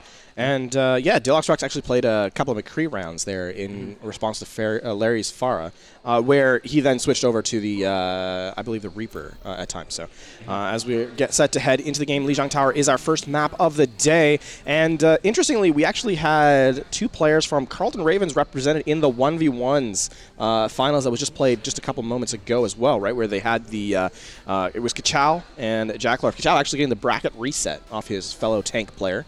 But overall, it was a very competitive match as we're almost ready to head into the map here. Expectations setting up first. What is the comp? We talk about compositions all weekend long. I think we can sort of dismiss that one here. We know what they're going to play. Double Shield is most likely going to come through from both squads, and then obviously the variation of Pharah from Larry. How do you think these teams are going to react to some of these? Do you think these players will adapt here in this last and final matchup? It's a very short amount of time for them to craft completely new strats on the side of Crabbers, but I imagine they would have spent all of last night trying to come up with something after their victory, because they probably had a pretty good inkling that they were going to face Carleton again in these finals. Well, I mean, they knew they would face Carleton specifically after they beat Blizzkill, right? They had a chance to kind of go through that, and Carleton did have some time to watch Blizzkill. Both teams were obviously at the venue for the game. But that being said, we are opening up. It is going to be the play from that Twitchy switching over to the Reaper as well. We are seeing a mirror composition control center. Reminder, in the last time, Carleton Ravens actually took 100-0 on this stage. The punch comes in from Deluxe Rocks. He gets out, not even needs to use his other cooldown, so he can go in right away right after that. The uppercut comes in, no value. Nick, look in the backline. Jacklor finds that front line initially, and this is looking very good for the Carleton Ravens as they take that shield advantage, pushing their way in. Jacklor hit with the accretion, but it's not enough to turn into a final blow, and Deluxe Rocks zoning out the entirety of the backline. Larry all alone on the point. The first patch percentage will go to the CU Ravens. Yeah, Modern DARPA maybe getting a bit too far aggressive there with the Reaper able to take that off angle past the Orisa shield, and just not being able to be kept up through all that insane amount of damage. Yeah, setting the stakes for the next fight. Here's that first punch into the halt. The Coalescence already out from Carleton. First kill onto Nick, by which I mean Jacklorf getting the accretion, and this will be the final blows all the way with the Coalescence. 3, 4, and 5. Gets the team kill right after that, and here is a big problem for the Crabbers in the next fight, because look at Jacklorf compared to K-Bears. Yeah, the Flux coming out without a sound barrier to counter it has been exceedingly strong. We've seen that all weekend, especially look at was it Deluxe Rocks as well, to see the Meteor Strike maybe following up on the Flux here. As we see right here, the Flux, the Meteor Strike actually not able to find too much due to shields, but the rest of CU Ravens still able to follow up these kills. Yeah, that is going to be a very clean showing from the CU Ravens. Jacklorf taking a little bit of a miss there with the accretion, gets hit himself, but he'll be all right. His team stays alive. Deluxe Rocks, of course, did die, but he'll be back pretty swiftly. Twitchy does have this Death Blossom coming online here, and again, K-Bears does not really have anything to work with. Larry mirroring the Death Blossom charge, but it is going to be the Supercharger disadvantage. That's a big deal here for Crabbers. Carlton electing to play a little bit passively in the open, trying to set up that Death Blossom likely for Twitchy. There's that Supercharger coming in initially, the halt into the punch, but it's already a counter. There is the Death Blossom. Twitchy, though he is stunned, it is too little too late. And with that, Carlton Ravens looking pretty strong. Another team kill, Supercharger ticking away, 10% remaining, and it is not looking good. Sound Barrier is online for Kip. And now you have to worry if you're just about touching point if you're the Crabbers. Yeah, Crabbers are going to need to make some magic work. They do have a lot of ultimates coming online. They don't touch it. Yeah. Sometimes it's just as simple as that. It's tough there in that last situation because, again, there isn't a whole lot you can get to point with. You know, it's the Lucio or the Reaper who probably arguably has to touch, but then you have to worry about the ultimate setup. So then after you touch point, then you have to think about, oh, now how does the fight go? And this is looking pretty tough, obviously, if you're one of those players. But we are now headed into Gardens as our second map, and, you know, this is where the Pharah can come to play just a little bit more. Yeah, it'll be interesting to see if Crabbers decides to leverage that Pharah. Rather, it looks like they might be instead opting with a Symmetra here and then presumably switching back to the Doomfist after. This would... Oh, interesting. I mean, we'll likely see the Pharah here from Jurassic of all... No, Larry does come out with it, okay. But we are... Okay, so there it is. Jurassic will switch the Doomfist. Very standard here from Carlton on the meanwhile. They head through White Room. They know the Pharah is going to be there. They say, okay, that's fine. We're going to let you do your Concussive Blast over the bridge. Nothing going to happen there. And Carlton taking a more aggressive positioning early. They're holding the front line here, saying, come to us. Larry with a ton of spam on the way in, but Carlton actually pretty safe nonetheless. They're stopping the entire team. The Pharah can't really do much. There's a very aggressive play from Deluxe Rocks, but again, Jurassic, though he punishes, is traded from the tank line, so you don't have the DPS. There it is, a great play from Jurassic comes in. And right now, Jurassic actually jumping off. It is a very... They get the Resurrect, too. And Jurassic is going to stay alive as Larry comes in the back line. Crabbers play that very, very well. Carlton kind of letting them letting themselves get taken out. Yeah, very smart play from Crabbers to recognize that it's probably going to be Deluxe Rocks on the Doomfist coming in there to engage. So they're just saving like literally everything just to shut down Deluxe Rocks when he comes in. And the result of that, Carlton down one. And the rest of their team can just take that fight pretty freely with the Pharah. Very aggressive from Jacklorf, actually, or sorry, from Deluxe Rocks, as he, played with a little bit more space than he was actually given. Here we can see Shiro taking the spam as Larry's playing so passively with the Pharah. They're going anyway, and this is a dangerous play because you're just feeding ult charge if you're the CU Ravens. Yeah, this is not looking too great for the CU Ravens. Not too many ultimates coming online. Even the fast-building Coalescence here is still not online by Fight 3. Yeah, Deluxe Rock's going back to spawn, switching up here. He knows he can't play the Widow anymore. It's a double shield. You're not going to get a ton of value. Deluxe Rock's actually switching over the McCree, so we're going for a more, a more pocket-oriented strategy here. We did see it yesterday from Carlton. Concussive Blast actually not going to find any value there. Great shielding from Jacklorf. Aggressive shield, but the barrage is available. And already 2 people down from CU Ravens. The trade is there, but the Resurrect is back in time, and this is looking very dangerous now for Carlton. They get another one. This could be an opportunity. Modern Dark are so very weak. They're forced to use the Valkyrie on the defense, and Jacklorf nearly has the Gravitic Flux. As soon as he gets it, is he going to go for the kill? No, there's a full reset, I think, from... I think that was a reset, but this is last fight territory, so I don't know. Okay, yeah, looking at Crabbers' ultimates, they have some pretty great ultimates coming in. Yeah, we could possibly...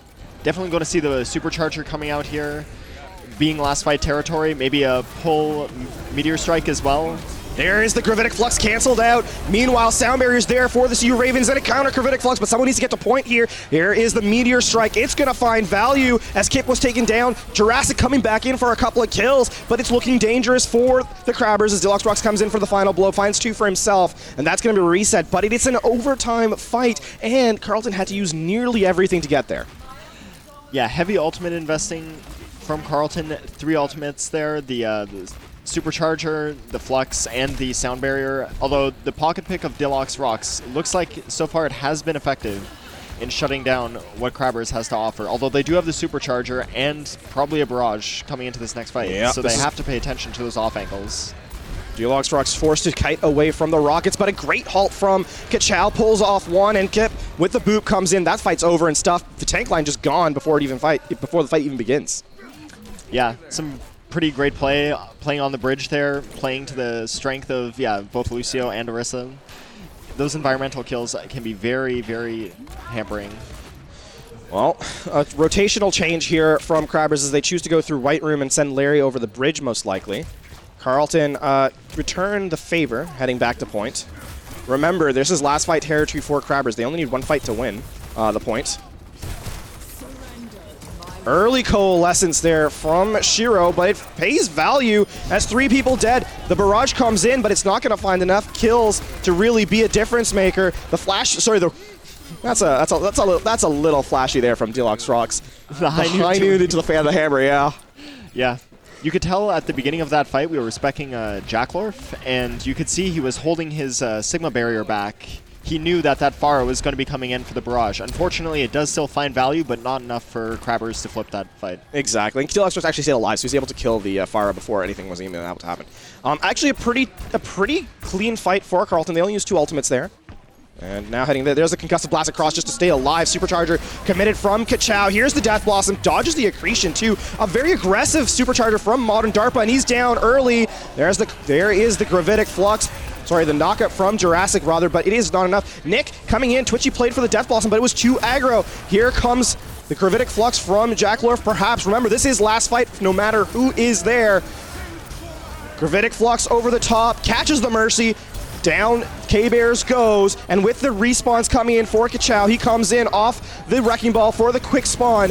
Knocks about the players, Modern DARPA dead, and this is looking pretty good for Carlton. The punch misses onto the coalescing Moira. No one can get to point in Carlton. They take the comeback, and it's 2-0 on Li Zhang for a 1-0 lead in the series. Yeah, Kachow busting out the ball to get to point back faster. They just, went out through the Great Brawl there. Yeah, even though the Flux... Actually, no, the Flux had pretty good value on there. Yeah, catching the Mercy, that's a very important sustain on the point, just completely gone. Yeah, we are seeing the coalescence here. This was that quintuple kill on round 1. And, back-to-back 100-0s in Control Center for Carlton, but this time a much better showing on Garden than the last time they played it. Yeah, Carlton. Actually, no. This is a mirror of the Garden the last time they played it. Remember, because Carlton was down to 74-0, and they came back and full held all the way.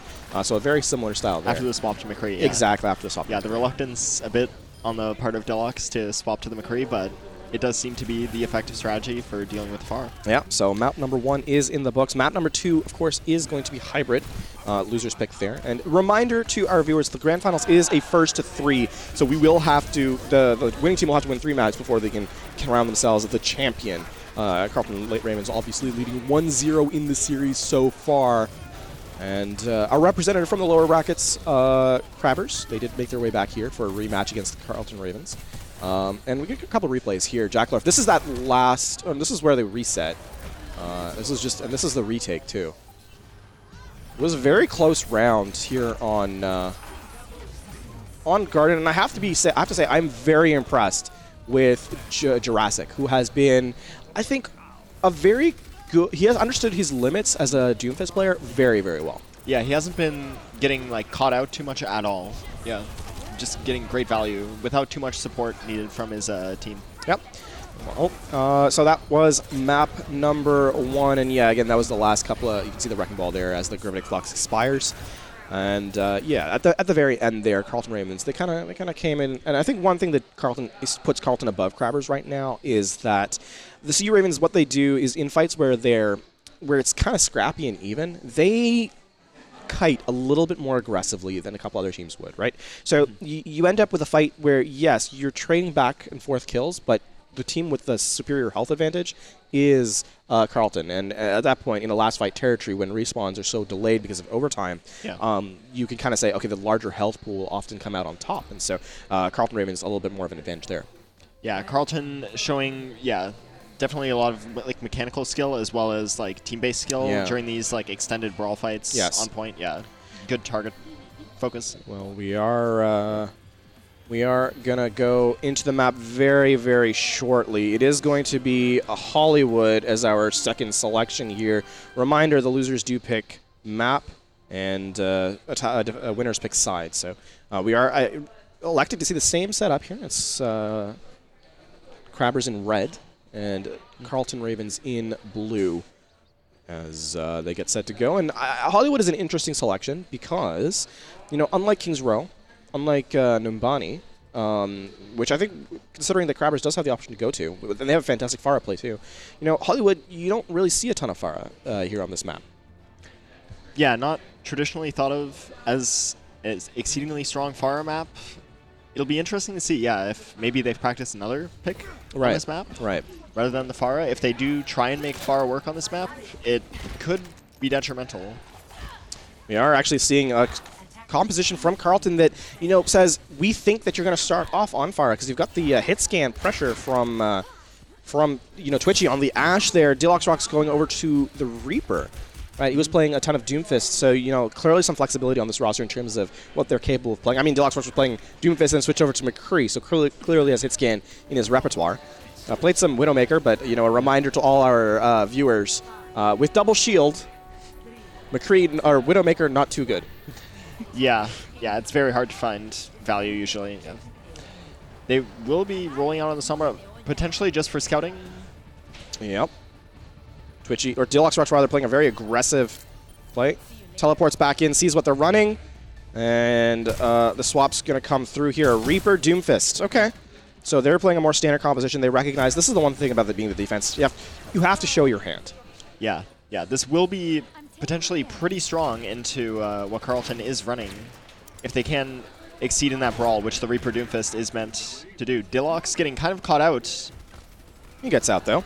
Yeah. And Twitchy actually with a pretty good dynamite on the entryway, already up to 35%. Only mirrored by the Moiras with their Coalescence. Deluxe Rock's playing super passively inside the team, and Jurassic finds that out and says, okay, I'm backing up real quick. As the Reaper taken down, Larry taken away, but meanwhile, Deluxe Rock's here in the front line. The front line evaporating for Crabbers. It's just Nick. Jurassic, took one for his efforts, but it's not going to be enough. The halt is going to help everyone, and Twitchy says, thank you very much. Line them up, take them down. Yeah, Twitchy's sitting very high and pretty on that top platform there. Pretty uncontested right now, and building up very quick to his first ultimates. Yeah. Speaking of first ultimates, the two that are online first are the Coalescence, as is expected. But here's a big difference. Deluxe Rocks versus Larry, right? The Reapers with their Death Blossom, not as close. Not as close there. Obviously, Deluxe Rocks has the advantage of playing into the team.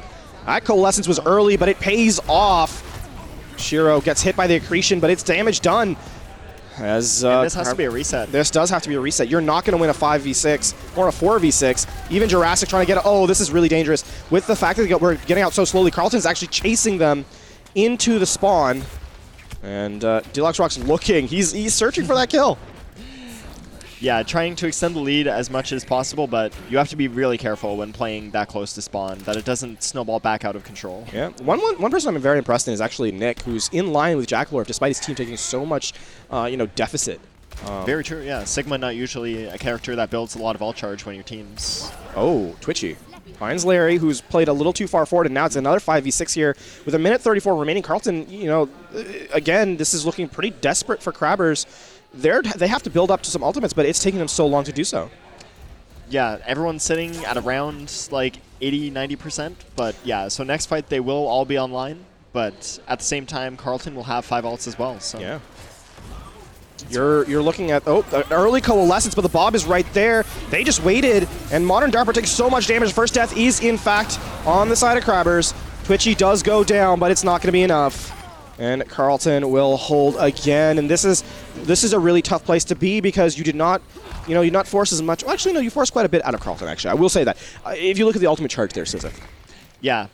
Although Carlton was able to find massive value out of their ults, they did invest quite a lot, leaving them only with the Flux, and which will be countered by the beat of K-Bears. And speaking of beat, Carlton is running the Mercy instead of the Lucio, and they don't have anything for Nick's Graviton Surge, and so or Gravitic Flux rather. And this is now a big problem. So Carlton needs to sort of match that play. Oh, but Modern DARPA, a little too much damage. And this is looking pretty desperate now for... This is looking pretty desperate for Crabbers as they did not get a chance to use the sound barrier. And the Gravitic Flux was committed from Carlton and got value. So this is now, and Nick used his Gravitic Flux and there was nothing there. No one really was caught on it. So with 10 seconds remaining, another touch needs to happen here. Supercharger early. They're going to have to use the sound barrier just to get to point. It is going to be the Reaper touching first, counter Coalescence, but Jurassic is already down, and they have to use the Coalescence just to heal. Death Blossom in turn finds 2. Will it get more? This is looking pretty desperate now. Crabbers, they get 1, but is it enough? They're up 1. Deluxe Rock's forced to raid from the Resurrect, finds Jack. And Accretion just misses as Jacklor Supercharger from Kachow, as it is going to be enough there. The Death Blossom out.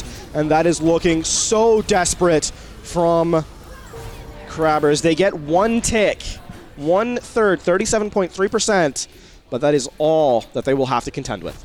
Yeah, Carlton almost got a little caught out there from extending so far, trying to snowball off of that Gravitic Flux into a lead where, yeah, they couldn't come back, but they found themselves very strung out when the Reaper and the Wrecking Ball were both back on point, requiring like a pretty sufficient amount of force to deal with them. The one thing that must be said is that K-Bears was forced to use the sound barrier just to get 2 point because Carlton was playing so aggressively. So by the time the fight was in a sustained situation, Carlton was able to outlast, because again, we brought this up at the end of Lijiang Tower, is that Carlton kites, right? And so they saw the beat come in, and that's when they were sort of, okay, we'll back out, and that's a problem for Crabbers. But that said, a win condition is established here. Crabbers, it's 4 minutes, but they have to defend 1/3 of the point. And if they do fail to defend this, they are not out of the series. They do have another map, but it would be... Crabbers are going to try their very best to hold this, as evident by the Bastion that they just picked. A very, very defensive pick on this map. Yeah. You can see Carlton, the thing is, though, is Carlton has attacker's advantage when it comes to compositional choices, right? So you see the composition, you can tailor around it. I do like the Bastion May here from the defense. They do have, again, more to work with. They don't have a lot. They have a lot of time to burn off the clock. They don't have a lot of point percentage. So Carlton, if they set up on point and no one contests, it's only 1 tick. So that's all I have to give. Yeah. Yeah, very true. Interesting to see how Carlton deals with this. Maybe plays off angles, or just sets up on point as you. Twitchy on the Hanzo. I don't know that they'll stick with this. Sonic hits the overhead. You can see he looks back in frustration. Happens to the best of us. Yeah. There they spot. Oh, Kachow spots the Bastion in the most nasty of ways. I guess, Carlton was not expecting that. They were expecting probably the meta composition instead, and are now making some switches. Yeah, Twitchy and Deluxe was walking back to spawn. Twitchy, it looks like, is switching to Reaper as well. So we have a May Reaper look here from Carlton. This is much better composition against the Bastion. Yep. I would say, able to isolate the Bastion more with the May wall. You can see some spam taken in, but Carlton has all made it past the entryway this time around. And they are playing so passively. The Great Wall comes up from Larry. And they are on point. They just get point. They just take it. Just like that. No dedicated contest there from Crabbers leads Carlton to a relatively easy victory against the... That was not even a fight. That was not a fight. It's not a C9 either, but it's unfortunate. It just happens. It just happens. Here's that last scrappy fight at the very end of the map on the defense. As soon as he gets his ultimate, presses Q. Yeah. Very, very well done from Carlton Ravens there as they take a 2-0 lead in the series. We did say, though, this is the grand finals, and so it is one more map for Carlton before they take it all. Crabbers, they want to bring this one back. They want to have a run back here and try to to keep themselves in the series. Yeah, they need to be recognizing that, this is like their very last attempt at this. Maybe, they did try and pull like alternate strats out other than the Pharah. Here they need to make something work that isn't, that easily counterable by Carlton. Carlton does know how to counter these Bastion strats, how to counter these Pharah strats. And they play pretty well in the neutral fight in the meta with, May Reaper, Doomfist Reaper, Doomfist Reaper, we are headed into map number 3. Map number 3 will be full escort. Again, it is loser's pick, so Crabbers will have our map selection. And this time around, where will we be headed to? We're not. We'll have to wait to find out as The Crabbers, talks it out amongst themselves, gets an idea of where things are going here. Just a quick reminder, of course, that we are the Capital Click Tournament Overwatch Edition, presented by Desjardins here at Click Esports in Ottawa. So, if there's a little, shall we say, what's the word I'm looking for Incentive? here? Thank you. Incentive, yeah. Brought along to, if you sign up here at Click Esports for an account at Desjardins, you get $100 as well as $100 in store credits. So, a lot of time to play some video games in a sort of environment like this. And of course, Click Esports runs a couple of tournaments as well. So if that kind of suits your fancy, you can come down and take a look at what they have to offer. It's a pretty cool environment. For players, a couple players got their first chance to play in a tournament like this. We were talking to Reiko from Ottawa Degens, who played here earlier today, and she said she had a lot of fun, trying out the heroes. Or sorry, not trying out the heroes. Trying out the heroes, obviously, they're playing the game. But I mean, getting a chance to play in that competitive environment and really establish themselves. And I think that's one of the things that's underrepresented in esports in general is that we talk often about the grandiose in that the big tournaments, the Overwatch leagues, and your majors and so forth. But there's something fun to be said about a local tournament. Yeah, this is a great chance for teams all around Ottawa. You're playing ranked at home and stuff. Maybe getting a bit angry. It's great to find a team that really can work with you to help improve your gameplay. It's not just improving your gameplay though, because there's the element of teamwork and teammates, right? You become friends with your team in a way that I don't think. Friends are cool, but I don't think something about your teammates is special as well, right? So you have to take that into account, and I think it's always great to get that first taste. I come from obviously playing sports a lot, and that was growing up one of the things that I really enjoyed is getting to play tournaments with your friends and your teammates was great. Coming to esports as well has been really cool. So, just a reminder of how we got to this point in the grand finals with Carleton up 2-0 over Crabbers. A fight they had to play tenaciously, but on our way here, we saw some pretty interesting stuff. And I guess what's your highlight of the weekend so far? Highlight of the weekend probably has to be between Ravens Black and Blizzkill. Yeah. That first match that they played was so very close. I was on the edge of my seat the whole time. Yeah. I mean, the second one was not bad either. It was a pretty close matchup there. And speaking of the topic we were just on, the Ravens Black, that was their first tournament, the first time they'd played in an environment like that. They said that they had a ton of fun. Yeah. They looked like they were having a blast at their PCs over there. Yeah, so, getting to meet each other for the first time in person. Yeah, you can see behind us there the computers in the back that the players are playing on, so they get a chance to get an idea of how they kind of experience. Over there. So very well done. We are going to have our next map selected. It looks like it is going to be Junkertown, as it looks like we're actually going to go almost directly into it in just a moment. So these players not want to wait around as long as we want to get as much of the time in as possible. So. Yeah. Speaking of the fact that we know it is going to be Junkertown, it is going to be defense for Carleton Ravens again. One thing that we kind of have to highlight is that this is a map like no other in Overwatch. The sight lines here are so open. A lot of off angles that can be taken here. Traditionally, a lot of Widowmaker played here, but with the advent of double shields, not a very popular strategy, I would say. I mean, the one thing about this map is we see a ton of Bastion still. Yes. Right? We see double sniper. The weird thing is we do see a ton of double sniper here as well, even despite the double shield, because as you said, off angles are huge. So there is places to send if you're running the double sniper specifically, not one or not just one, is that you can send them in very different directions, right? So you don't have enough shields to cover as many angles as they can take. Yeah. And with Sigma, having now that 1 second cooldown, you can't reposition the shield instantly either. Yeah, there is only one repositionable Sigma shield, and you do need that main Orisa shield to block off the damage from the rest of the team. So, yeah, definitely some opportunity there if double sniper is what these teams decide to run. Well, we will see that Carleton Ravens are choosing something that's actually pretty spectacular in terms of what they're running. We have not seen this composition from them yet this weekend. Yeah, this is... No, we did see it on Dumani, I believe, on the first point. Oh. But it was only the only time we saw it, and it was for a very short moment. It was only on first, so. Yeah, this is very interesting. It looks like, this is the composition that Shock played on Eichenwald in the grand finals. And they also played it on Watchmen Gibraltar. Yes, yeah. So. Yeah, this is a very strong strategy. Interestingly, a defensive setup here from Carleton. They're allowing They're allowing Crabbers to take position on the cart, something you don't normally expect. But here, Deluxe Rocks over the top, looking to rain down damage, not even letting the Bastion set up to force the Immortality Field early. And that is actually really dangerous now because you do not have the defensive ability. Carlton Ravens use theirs, but the first pickoff is already for Carlton. Crabbers are taking so much spam, and Larry has to play in the safety of the spawn, but his team has died the whole time. This is, yeah, the strength of this comp is that there's massive damage coming in from the Bastion, and he has the shields to protect him. And there's also the Pharah coming in, which is on the massive off angles on this map. It's very hard to block all of that damage coming through with only dedicating like an Orisa shield to the Bastion.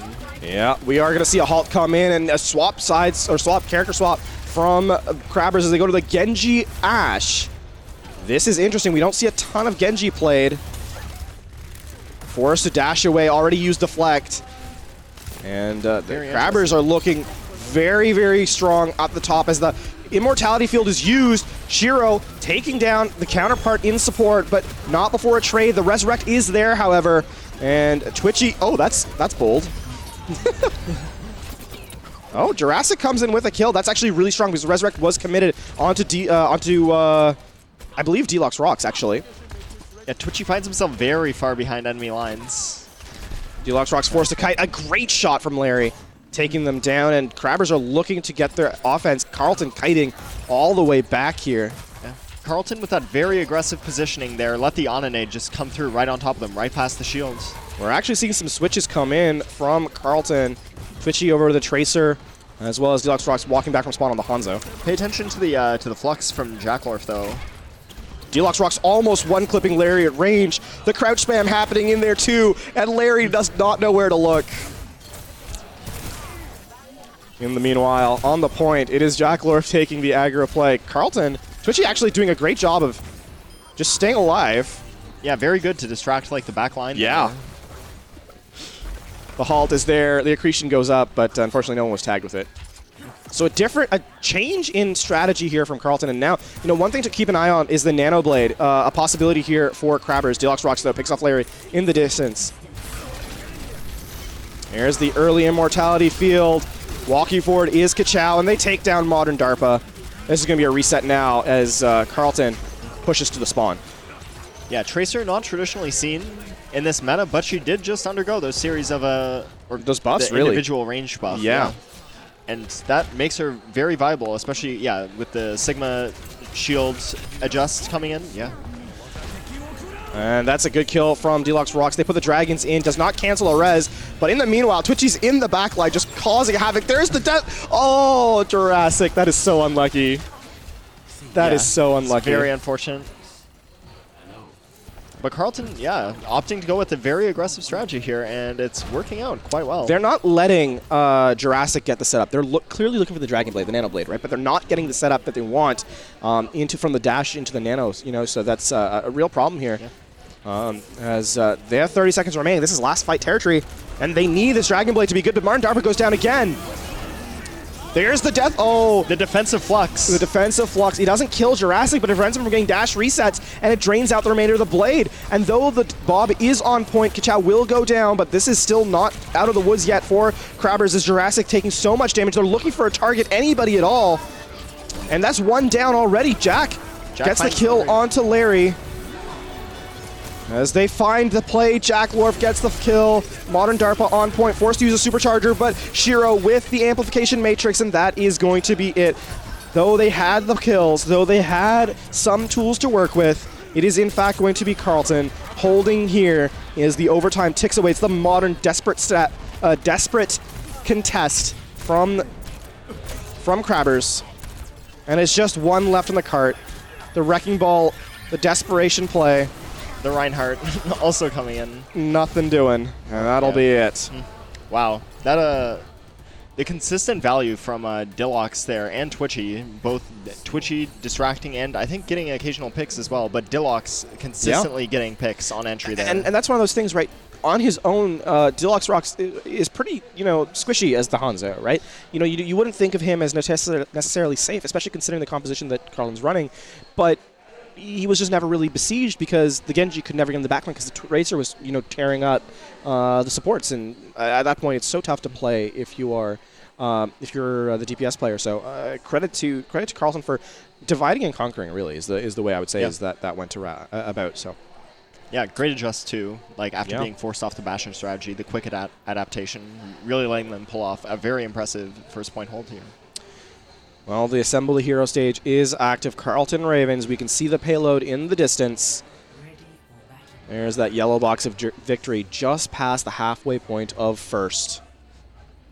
And Carlton Ravens, there it is. You can just see it right there. Carlton Ravens, that's all that's between them and victory here at the Capital Click Tournament, presented by Desjardins. So, what kind of defense will we see here? A mirror, it looks like. Well, Jurassic on the Hanzo rather than the Pharah. Yeah, very interesting. So, yeah, in the mirror. Oh no, okay. Jacklorf is switching off the D.Va, his favorite hero, onto the Sigma. Yeah, unfortunately, D.Va not a playable character. Yeah. We have seen her in some previous games, but yeah, that did not work out too well. Yeah. Twitchy looking to burn shield, does not get on cart immediately. We saw what happened to... Oh, they forced the Immortality Field early again. Wow. And it's vulnerable to... damage from Jacklorf and Dilox Rocks, apparently. Oh, and Carlton now looking to be in full control of this set. A great accretion from Jacklorf. In the meanwhile, the whole time the cart was moving. Twitchy dies, but he's quickly resurrected as the Immortality Field was there. Now Carlton in a world of hurt. Twitchy behind cover. Another great accretion as Deluxe Rocks picks up Raijin. It does come through. The Resurrect is there again. Both so teams they're even. Oh, and Larry gets the final blow. This is looking really good now for Crabbers. They actually find themselves with a ton of value on that and a ton point. of ultimates as well. A ton of ultimates, yes. Larry saying that he is on fire with the Bastion. Bastion getting so much value from the side of Crabbers here. If you can, compare the ultimate charge between Larry and Twitchy. Twitchy has not been able to effectively set up. A big problem, though, here for Crabbers, though, is the Mei, right? Because of how little space they have to work with. Another great Immortality Field prevents Carlton from really following up on damage, as well as a counter Immortality, or counter Gravitic Flux. There's an aggressive play from Carlton Sea Ravens as they take the Gravitic Flux in the range. It finds two. The Resurrect is there, but they can't bring the second one back. And now this is looking like lights out for Crabbers as Deluxe Rocks walks through the front line, looking for those final blows. Jacklorf gets traded, but it is looking desperate here for Crabbers. Looking desperate indeed. And here's the problem. Carlton actually has the Blizzard to work with to zone out the point. Yeah, this is not looking very good at all for Crabbers. It's going to be a very desperate contest attempt. With Lucio getting picked off, the Reaper finding no value in the back. That's going to be it. Carlton Ravens, they take the victory here, a 3-0 in the grand finals. Carlton Ravens, your victors here at Capital Click Overwatch. As we roll out the play of the game for Larry, it's a small moral victory, I suppose, but not the one they were looking for. But they do finish second here at our tournament and get themselves some prize money. Yeah, overall, pretty good showing from them, trying out different strategies rather than just relying on the Pharah here, but ultimately, in the end, Sea Ravens showing... Yeah, why they made top 8 last year at the collegiate level. And Twitchy saying hi to this guy there with that rocket from the tank. Then dies, which was pretty funny. But again, Carlton Ravens, looking pretty strong throughout the tournament. I don't believe they dropped a map. So they showed themselves to be the rightful victors. Oh, that's unfortunate. The dash into the pulse bomb. But a GG's indeed to our teams here. A thank you to everyone who performed and played, because they showed a really good job throughout the tournament these last 2 days. Obviously, our teams as well as the 1v1 players themselves. So well done there, Carlton, coming out on top at the very end.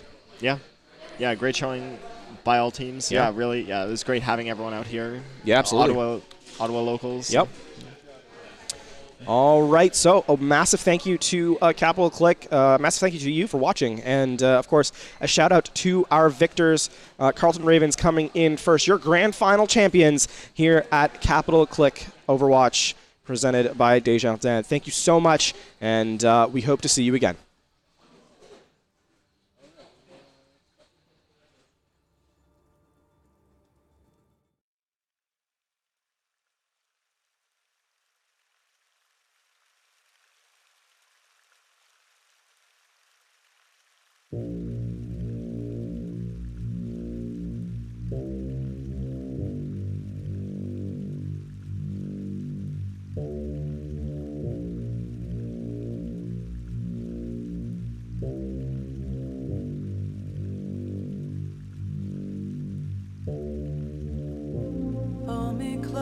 Hold me close till the sun dies down. Let the yawning take its toll on better dreams to come. Let the sun die down, down, down, down. Let the sun die down, down, down, down.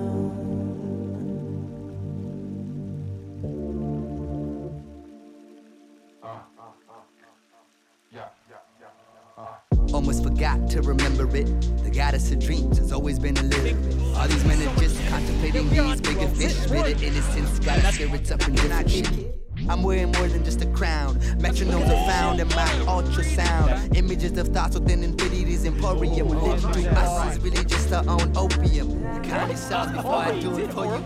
Now I don't think you failed if you did it for you. That was a really good Gel shows the confirm. wisdom you clued, and exploring the past will show exactly what we'll do. Now judging the final credits, rush to get ready. For life's the waiting room, and love's the only medic, poetic, meditating on Let's the go. use of the ordinary, concluding that the universe is really just arbitrary.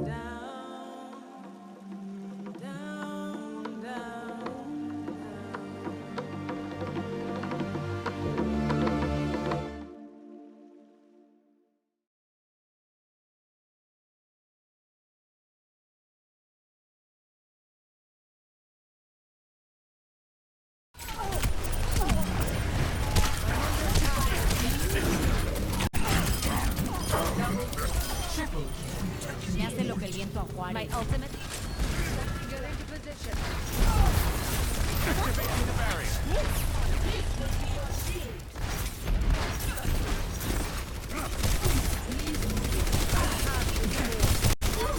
Surrender to my will.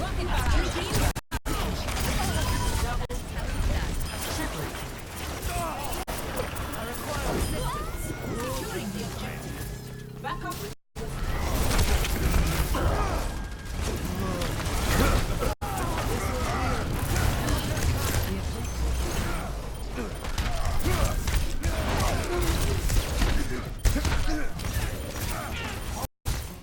My ultimate is charging. This is my will. Team up specialists up.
Your strike. I'm on fire.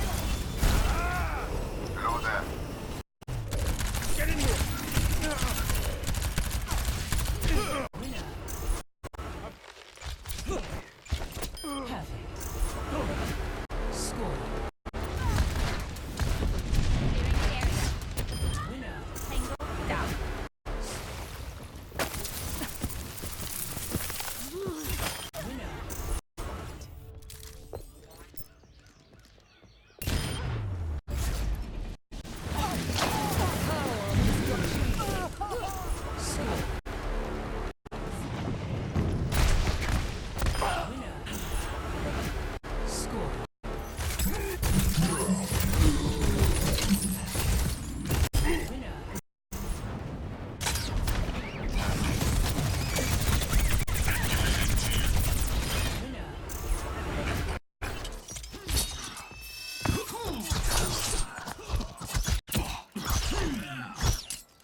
mine.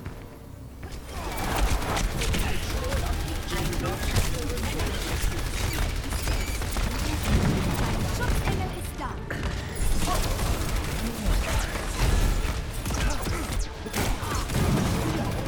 Teamwork for special attack.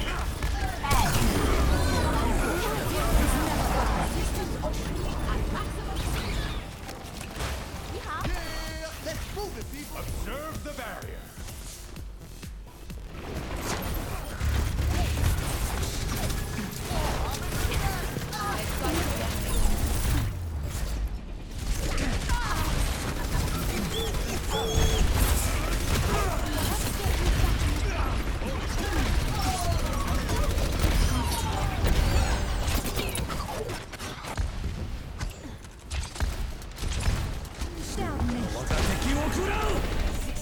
Schutzengel ist da.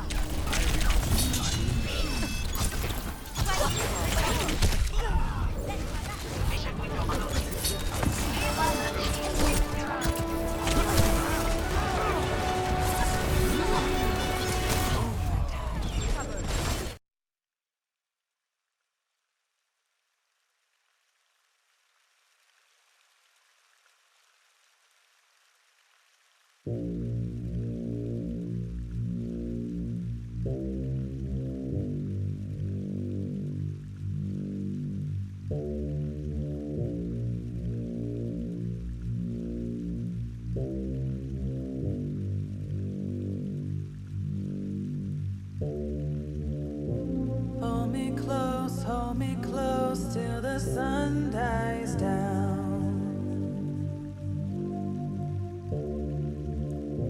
Let the yawning take its toll on better dreams to come. Let the sun die down, down, down, down. Let the sun die down, down, down, down.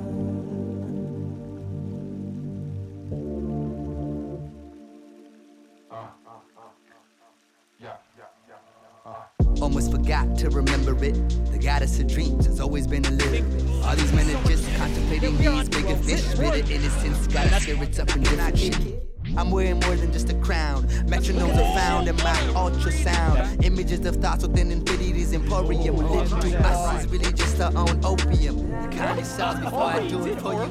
Now I don't think you failed if you did it for you. That was a really good Shows confirm. the wisdom you clued, and exploring the past will show exactly what we'll do. Now judging the final credits, we rush to get ready. For life's the waiting room, and love's the only medic. Poetic meditating Let's go. of the ordinary. Concluding that the universe is really just arbitrary.